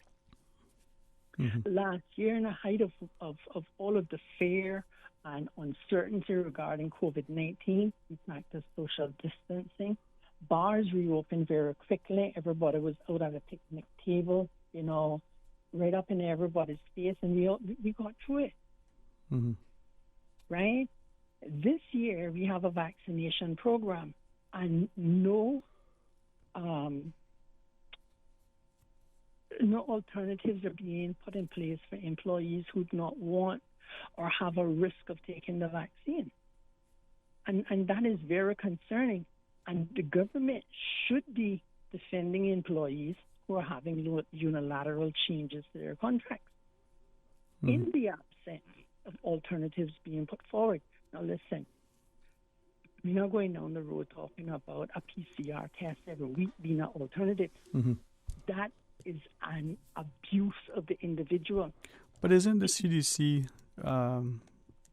now publishing, well, I guess, again, they did it before, and come December 31st now that they could withdraw the emergency use authorization for the PCR tests, and suggesting that we find other ways to test between regular viruses and this thing come end of the year. So that PCR test will be withdrawn, the approval for that. And you would think that we, as a quote-unquote progressive modern country, would be a bit more forward-thinking than to be emphasizing and demanding and forcing testing based on a system that is soon to be abandoned, right? Mm-hmm. Now, other forms of testing also exist as well, That's not the only way, and we should also keep in mind that the PCR machine does not diagnose any illness or disease. Mm-hmm. It doesn't. That's not how it works, right? In addition to that, if used improperly, which it has and admittedly has been used improperly here in the Cayman Islands, you end up with false negatives or false positives. So you have an unreliable testing process to begin with. Why are you subjecting people to quote-unquote testing on a faulty device? Mm-hmm. Right? Now, we really, as a people, we have to get a grip on this situation. Do we need to reopen the borders? We certainly do. There are tons of businesses, that are languishing, and they are incurring a daily expense to keep their machinery and their equipment. Boat operators are still having to maintain their boats, even though they're sitting there. They're not making them any money. They're not making them any money. But it's still costing them to maintain. They're still costing them money to keep them maintained, right? Yeah. They still have to go visit their boats. They still have to go pump their bilge and so on and so forth, right? Maintenance still has to happen. Yeah. Yes. Look at how many operators have their buses and their cabs parked, or are using them because it was it was their only family vehicle, but it was a source of income. So driving it to the supermarket was okay. But now they're only driving it to the supermarket and can't tell the last time that they've actually had a cab fare. Right. No, let's continue. We can't talk about you can only reopen the country on vaccines, right? And then not have a sound, publicly known treatment plan, because the truth of the matter is people get sick. And the vaccinated are getting sick from COVID-19. And I saw the other day where, we had somebody in the hospital from COVID-19. We'll probably not hear whether or not that individual or all of the persons who tested positive were vaccinated or not. But we do know that the vaccinated are getting sick as well. So what we need to be talking about is how we treat people who get sick.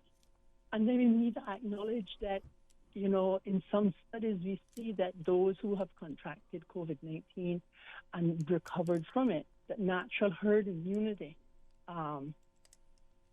their natural immunity, is then some 27 times stronger than the vaccinated immunity. Now, in some countries, take Israel, for example, Israel is now up on its fourth booster. the year isn't done yet. We're finally in the fourth quarter, and you're on your fourth booster. So every 3 months, people can have to get vaccinated. I mean, if you're looking at start to finish of the year, fourth booster, fourth quarter. So when does it start? You know? Right. We do have a call online, Ms. Katina. Mm-hmm. Okay, so we're speaking to Katina Anglin, the Christian Association for Civics and Political Education. This is their paid segment. Let's go to the phones. Hey, welcome. Good afternoon. Thank you for calling. Good afternoon. Afternoon, ma'am. How are you today? Not bad. You? Very thankful. Very thankful indeed. Good afternoon, ma'am. Good afternoon to Miss Tina. Good afternoon, ma'am. Good afternoon. You too. I want to find out. I know I heard something about some petition that you can sign. If you go to the website vaccinechoicecayman.org, there's a petition on there on the petition page, and it's a secured petition. Okay. It's a secured website with a secured petition. Okay. Part of what the petition calls for is it calls for the government to recognize alternative treatments to just vaccination, and it also calls for the government to avoid any form of mandatory vaccination of any individual in this country. Well, I was vaccinated too short, but what happened is that, like, how they came out with it, they was like making it sound like if that was the only choice, or like we had to do it, or that kind of way, and like people travel and all them kind of stuff. So I think I jumped up a little too fast and didn't really, you know what I mean? Because I knew that we went through with wearing a mask and being social distance and all kind of stuff, and we made it. So I mean, I didn't think about it in that way, But then I hearing now that our deputy governor now is getting people or whatever, they going around to a different department, and they're gonna try to be talking to the civil servant. But then I thinking now that maybe if these civil servants don't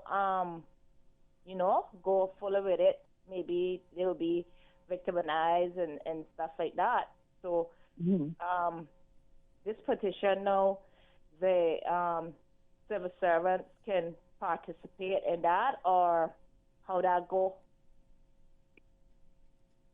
The deputy governor himself put out a white paper on civil servants and petition signing. There's a flow chart that accompanies that, and I'm sharing this information now for all civil servants for future reference, right?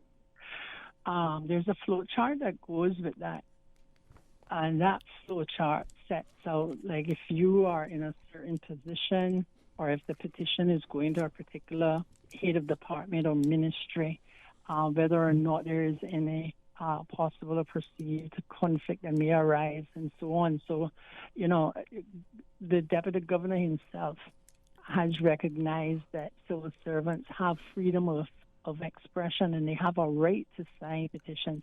I mean, honestly speaking, is there anybody any better to help guide government forward than civil servants? They should be polled on a bi-weekly or monthly basis, right? Just one moment for me, please. Yeah. And because it is them who have to deal with the issues and the people every day. Now, as far as this petition is concerned, I encourage every human being in this country, in fact, non-vax, civil servant, public employees, unemployed, permanent residents, everybody to sign the petition. Because the issue that is at hand is about your own individual health. That's your body. That's your sanctuary, and that is your right to protect it. And human rights itself protects the individual from arbitrary acts of the government. And I know that there will probably be something come out from government talking about, in a democratic society and the limitations of civil servants and so on and so forth. We are in a democratic society, and civil servants do have the right of freedom of expression, and they do have the right to protect themselves from any real or perceived threat, just like every other human being in this country. Yeah, but like you were saying, civil servants do have the right to, participate and so forth and all and things. They said what I said was is that they do have the right to participate. What civil servants shouldn't do and doesn't have the right to do is to go out during political meetings and stuff and openly and publicly support a candidate or a team of candidates that is against the government that is currently in power, right? Because you as a civil servant is supposed to be able to execute your duties in neutrality, right? So if you're out there clapping and praising and shouting and wearing a purple shirt when your government is actually a blue team, it could be construed as you being adverse to the government. Yeah, well, I was thinking that civil servants not supposed to participate, whether it's the government or nor the government, on platform, nor any waving the flags or wearing of T-shirts or anything like that. But they have the right to go to the meetings and stuff and listen keenly and, to make their choices of what they want to make. But what I'm saying is that civil servants has been shut down and shut up for so long that actually scared of even coming out and participating in any form of survey, even if they get it from our deputy governor. They're still scared to come out. They're still scared. The only time that they probably not as scared, and sometimes they're scared too, is when the campaigning time come out there. They don't even want to see them sitting in the meeting and listening and nothing, so they be out in their cars and looking out and all them kind of stuff. But like I say, they would do a silent one, like probably saying like if you're going out there and how like if the election day or whatever, they'll go out there, they will cast their vote. Even some of them still afraid to do that. Time it's like they know who vote for who and who this and who, and so eventually, if you never voted for the party that is in, they can find a way that that you never voted for them. They say, no, that's confidential. Nobody knows that. But you know how this place go already. So that's what I'm saying is like civil servants are scared to participate. You got someone that they'll stand up and they'll speak out and tell you just how it is, you know what I mean? And they feel no way about it. It's life or that. But you got some of them, or majority of them, that, they're not coming out. So this is the thing. If you even do a petition and majority does not want to be vaccinated, then truth can't come out because they didn't participate. They want to participate in the petition, but they're scared. So they still probably have like the majority being vaccinated or saying they're vaccinated, we want to be vaccinated, but that's a false thing because the real ones never came out. Yes. Because of fear to lose their job. Right. Right. I don't mean to cut you off, but I do thank you for your call today. Because I have a few announcements left to make before I come off. But I just going to thank you so very much for your contribution. And Ms. Katina, just before you make the just for my clarity, since you're on your phone and can't see you in the studio, you want to exit at 2 o'clock or you want to remain after the news? No, I'm going to have to exit at No? I'm going to have to exit. So let me just quickly wrap this up because I think we're probably about 3 minutes away from that. It depends which clock you look at. Mine. Yeah, I looked at one that says 3 minutes, one that says 2 seconds past 3. So go right ahead. Okay. So on the fear of civil servants that she just speaking about, right? We need as a country, and the government needs to listen to that comment that civil servants are afraid of its government leaders. That's not an indication of being in a democratic society. That is not the perception that civil servants should have of their service, of their civil service to the country and under their government leaders. That is indicative of being aware that you are operating in a dictatorship. And so let me suppress my own freedom of speech lest I be terminated for speaking what is on my mind, right? But those of us who have our affairs need to put them one side, because there are 19 people elected to the House. They are there for the best interest of the country, which includes the work permit holders, the permanent residents, the government contracted workers, the Caymanians or dependents, everybody. Those 19 people are subject to the care and the will of the rest of the country. They are not gods. Now, the few announcements that I'd like to make before I come off is that there's also a protest that is being planned. And that protest is scheduled to happen on Saturday, this coming Saturday at 5 p.m. It says wear sunglasses, your mask, your hat to stay cool, stand 7 to 10 feet apart. It is starting at the government administration building, going west on the sidewalk. Bring your own sign, stay on the sidewalk.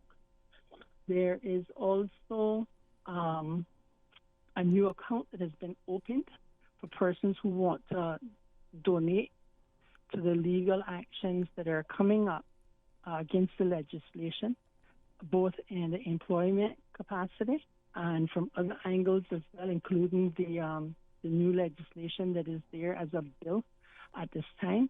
And for persons who want to donate, they can donate to Bank of Butterfield, Christian Association for Civics and Political Education. And the account number is 136-175-498-0026.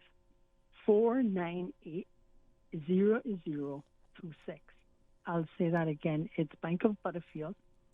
The account name is Christian Association for Civics and Political Education. And the account number is 136-175-498-0026.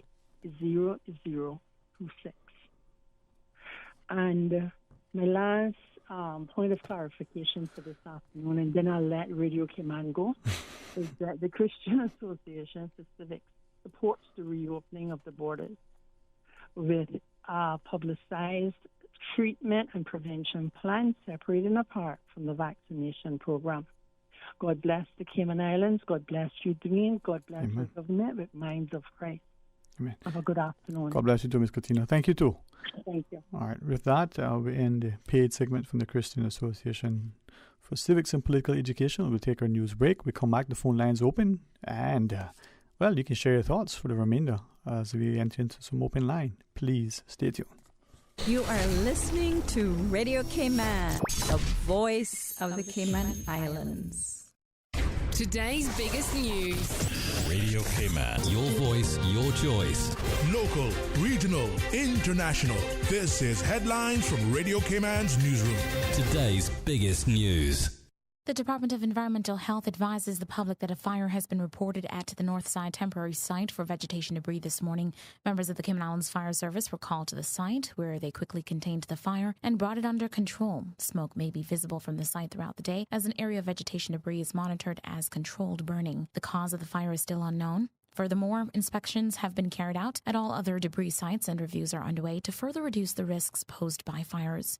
Turning to international news now, the party that narrowly beat outgoing German Chancellor Angela Merkel's bloc pushed Monday for a quick agreement on a coalition government, but Europe's biggest economy could still be in for weeks of uncertainty after an election that failed to set a clear direction. Olaf Scholz, the candidate of the center-left Social Democrats, called for Merkel's center-right Union bloc to go into opposition after its worst-ever result in a national election. Both parties finished with well under 30% of the vote, and that appeared to put the keys to power in the hands of two opposition parties, raising questions over the stability of a future government.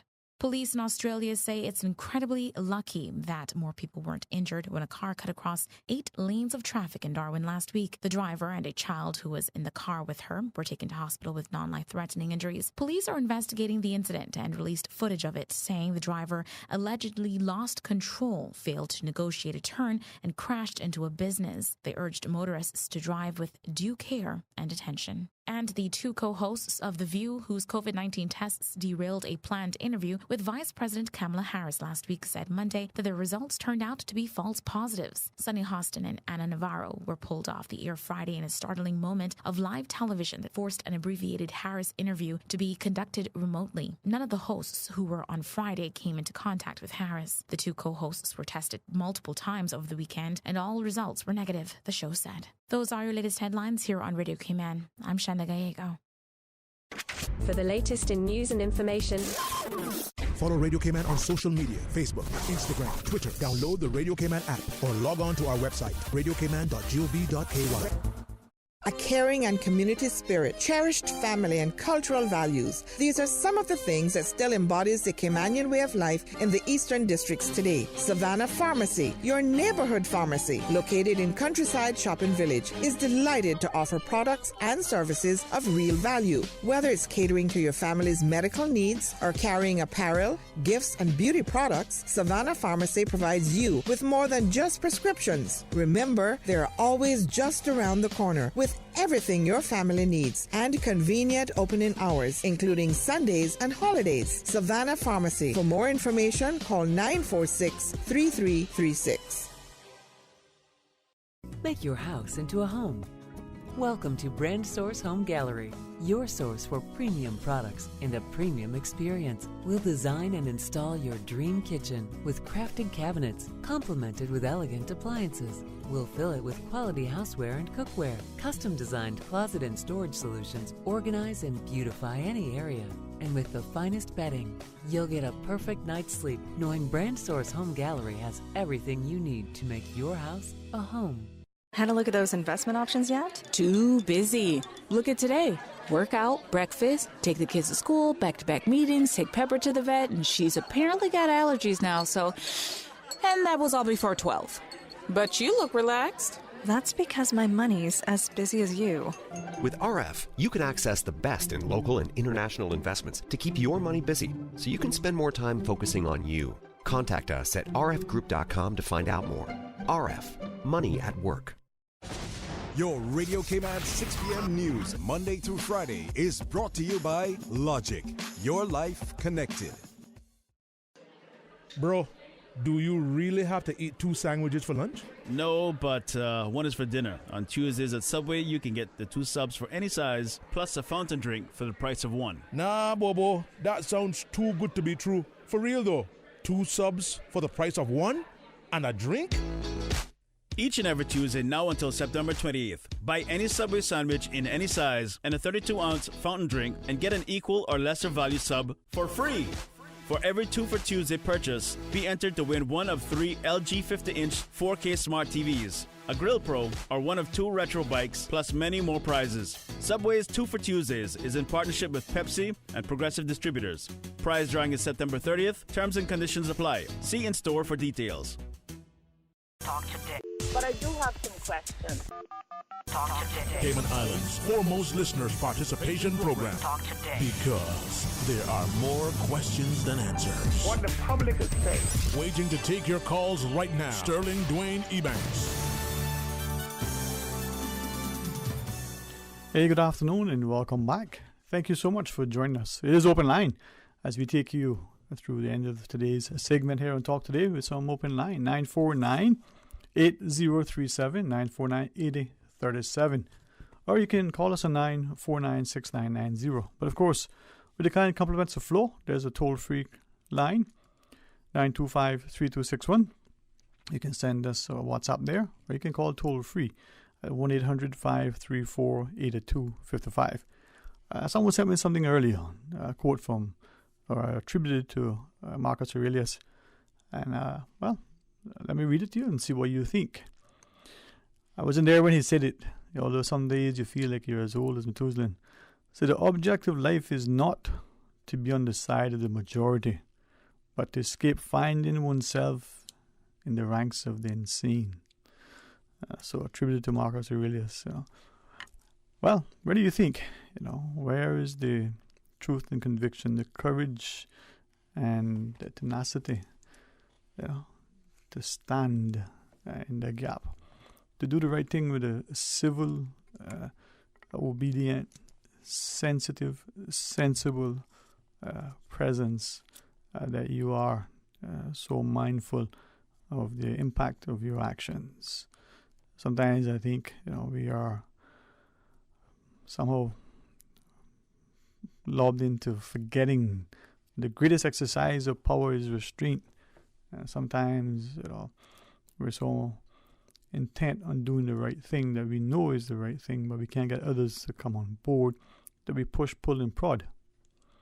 As they say, you can take a horse to water, but you can't make it drink. And that may be frustrating for some of us who, whether it's the people we love the dearest, people that are closest to us, or the most obvious, we become frustrated. Well, why can't you see this is the right thing to do? And we do everything to bring about the best outcome. But for whatever reason, there's a hesitance in a part of the person, that great resistance, that inability to see the good in what is being offered. Well, what was it that the parents and grandparents would tell us? You make your bed, you lie in it, right? 949-8037, 1-800-534-8255. WhatsApp 925-3261. If you choose and the WhatsApp isn't what you want, the toll-free isn't working for you, well, 949-6990 or 949-8037.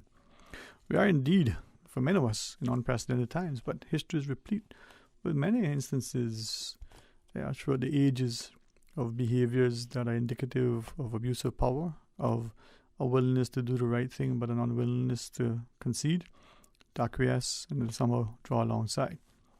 The question is, what legacy will we leave and how will we be judged by future generations?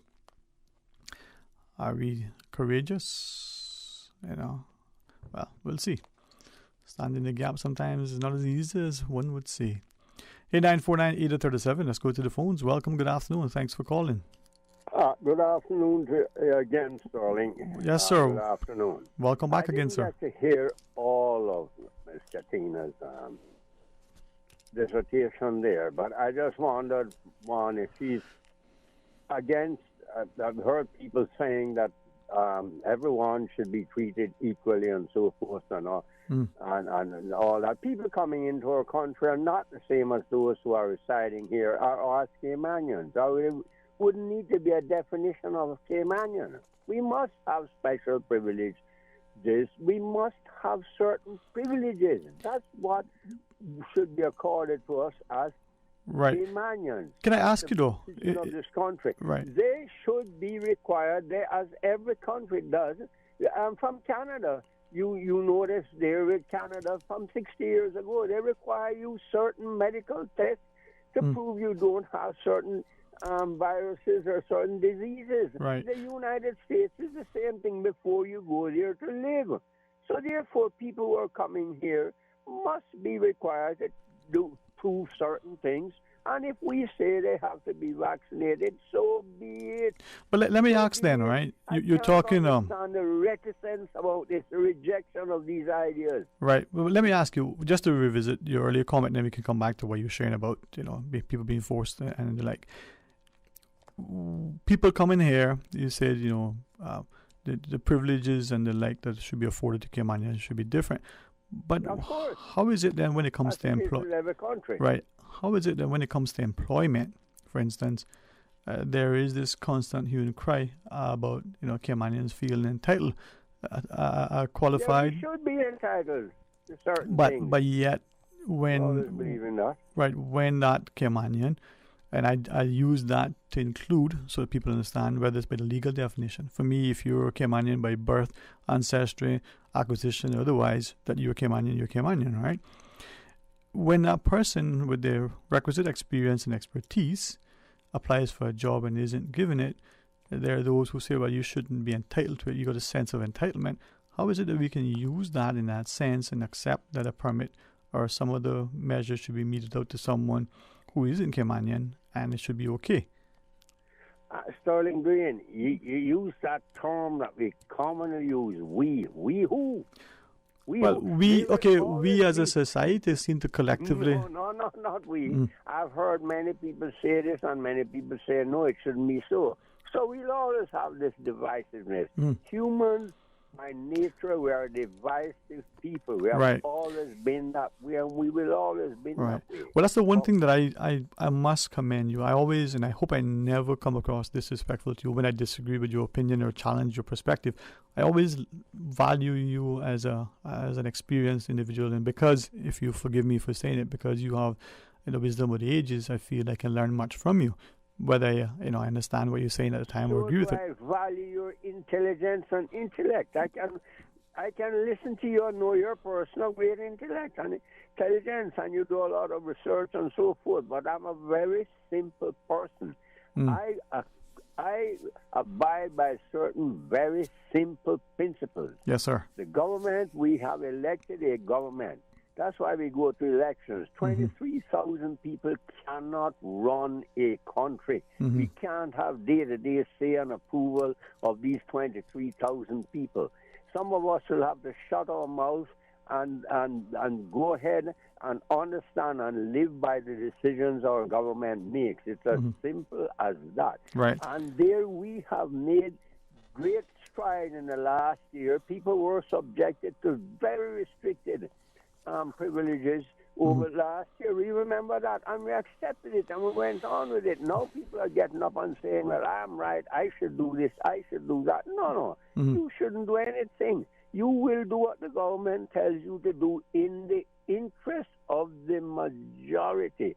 And this is it. It's so simple. I can't understand why it eludes people, why they keep saying, I should have the privilege to do this. I should. No, you don't. But let me then... This is my opinion. Yeah. My opinion.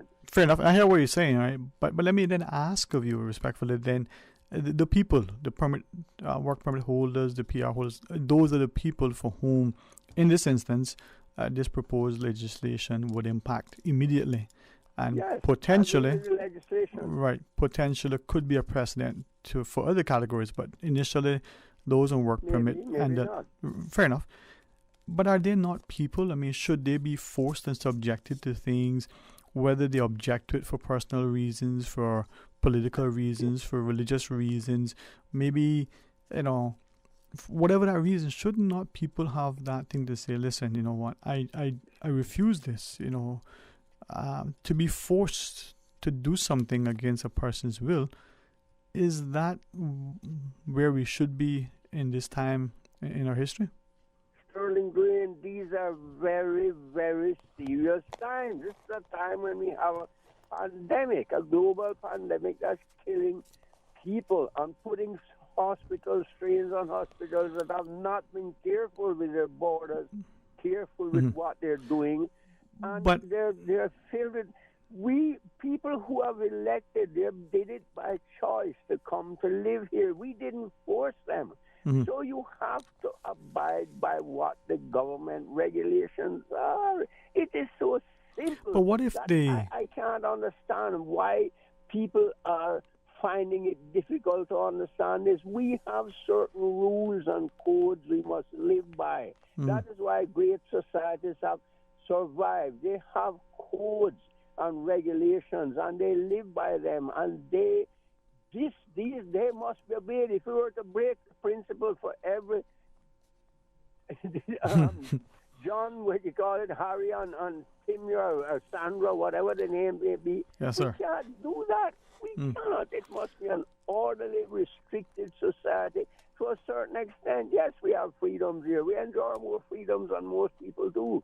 And let us continue to do that. Our Christian heritage and so forth. But at the yes, same time, we must obey those things, and we must abide by these laws. People who have chosen to come here must face certain restrictions.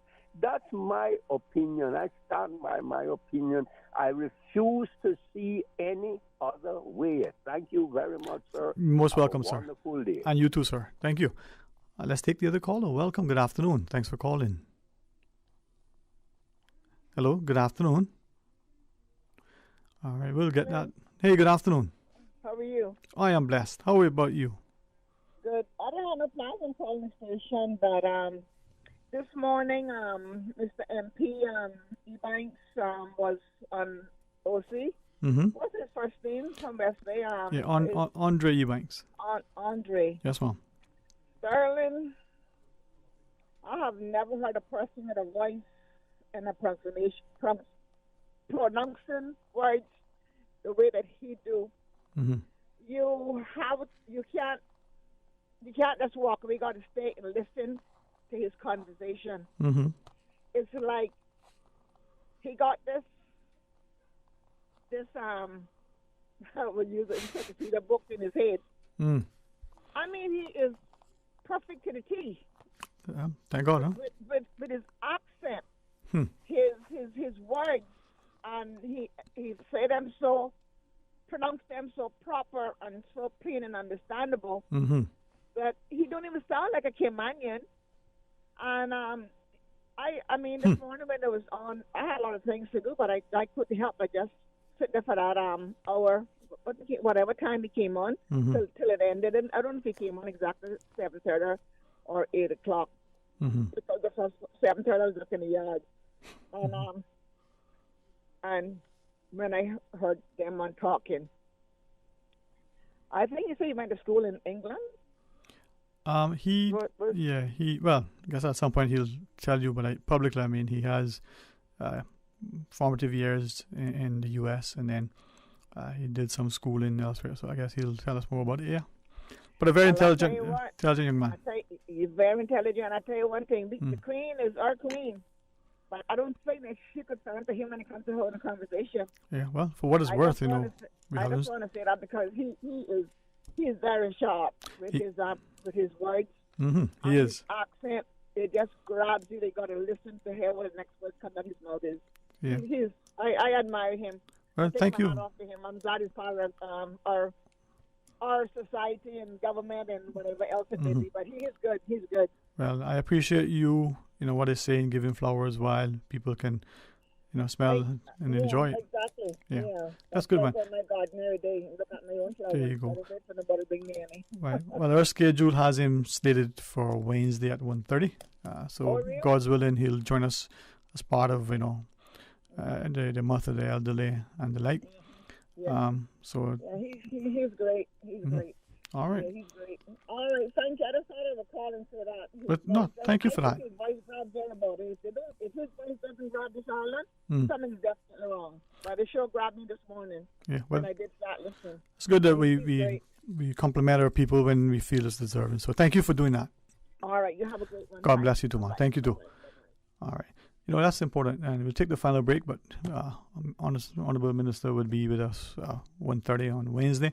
Prior to that, the Chief Officer Wesley Howell talking about the mandatory vaccines or work permit holders will be scheduled for Wednesday, the hour prior. Let's pause now and take this break. When we come back, more talk today. Busy. Feel like there's not just enough hours in the day. Savannah Pharmacy, service to make your life easier. Now you can WhatsApp your prescription order to 929-5045 and pickup is just around the corner with everything your family needs and convenient opening hours including Sundays and holidays. WhatsApp your prescription order to 929-5045. Savannah Pharmacy, wholesome values with modern conveniences.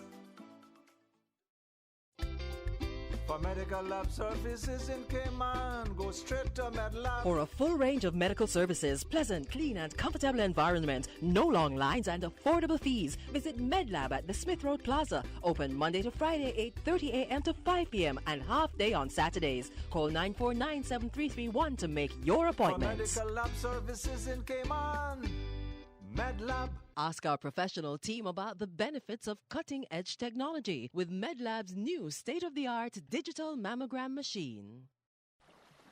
Explore your history. Explore your land.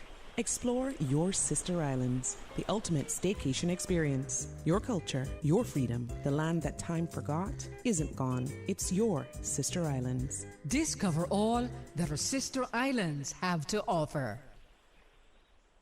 Look at you, listening to the radio, tuning in, getting stuff done. Total doer. Maybe you're driving, maybe you're getting your oil changed, or grabbing some chicken. Maybe you're doing something that's nobody's business but yours. Hey, that's cool.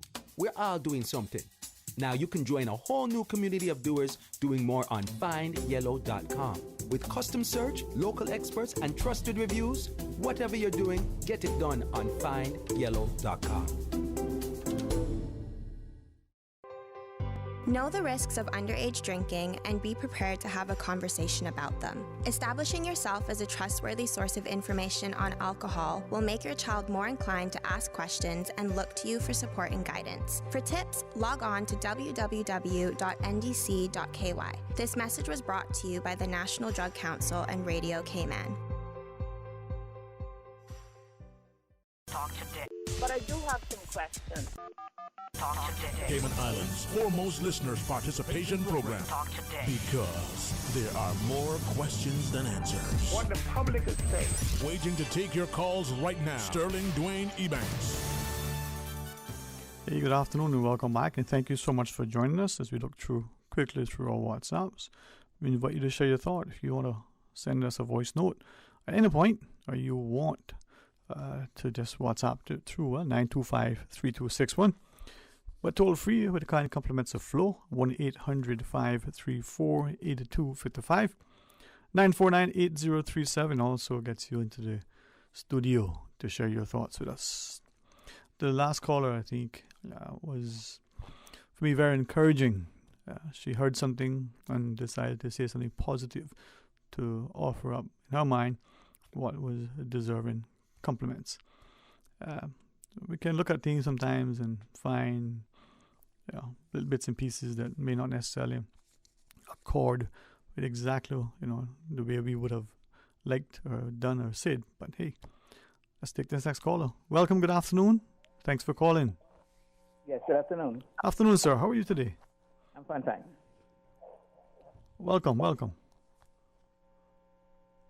Yes, hello? Yes, I'm still here. Yeah. Thank you for calling. I was just told that I'm the last caller. Well, there you've earned that title today. Good luck to you, man. Pardon? Congratulations. Thanks for calling. You are the last caller. Yes. We will be the final call for today. Okay, didn't realize I was on here. You are, very much so. Mm-hmm. Okay. Good afternoon, Sterling. I'm just calling to say something on behalf of some of the persons from Georgetown Primary that have been in quarantine. Their 14-day period will be up on Wednesday. Mm-hmm. However, some of the persons are complaining that from they've been in quarantine, there has been nobody from the department which has made contact with them. Some of these people were working, and because they had to quarantine, they couldn't. So at least 2 persons have already lost their job. And then also you have other persons that's wondering, well, since we've been quarantined and we can't work, how are we getting paid? Mm-hmm. So I'm just throwing that out there. Right.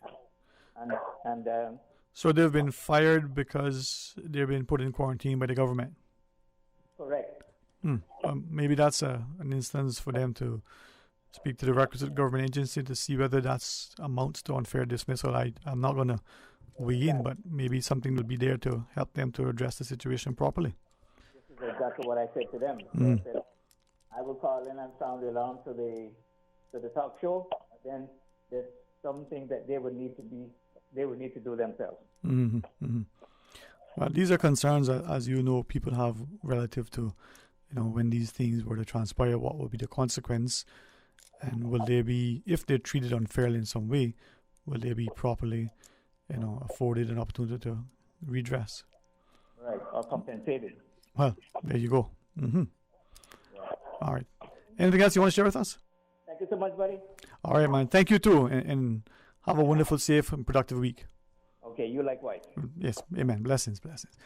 It's a wonderful place, and when it was sometimes, because our hearts may be in the right place, even though our actions and intent may be misinterpreted, misaligned. But let's see if we can move about with a sense of civility, respect, and humility, and look one to another with a great sense of love. I think that's the key that binds us together, agape love. Well, here's a song that we've asked to queue up. If it resonates with you, maybe that's all we want to feel sometimes. Until tomorrow, my friends, be blessed.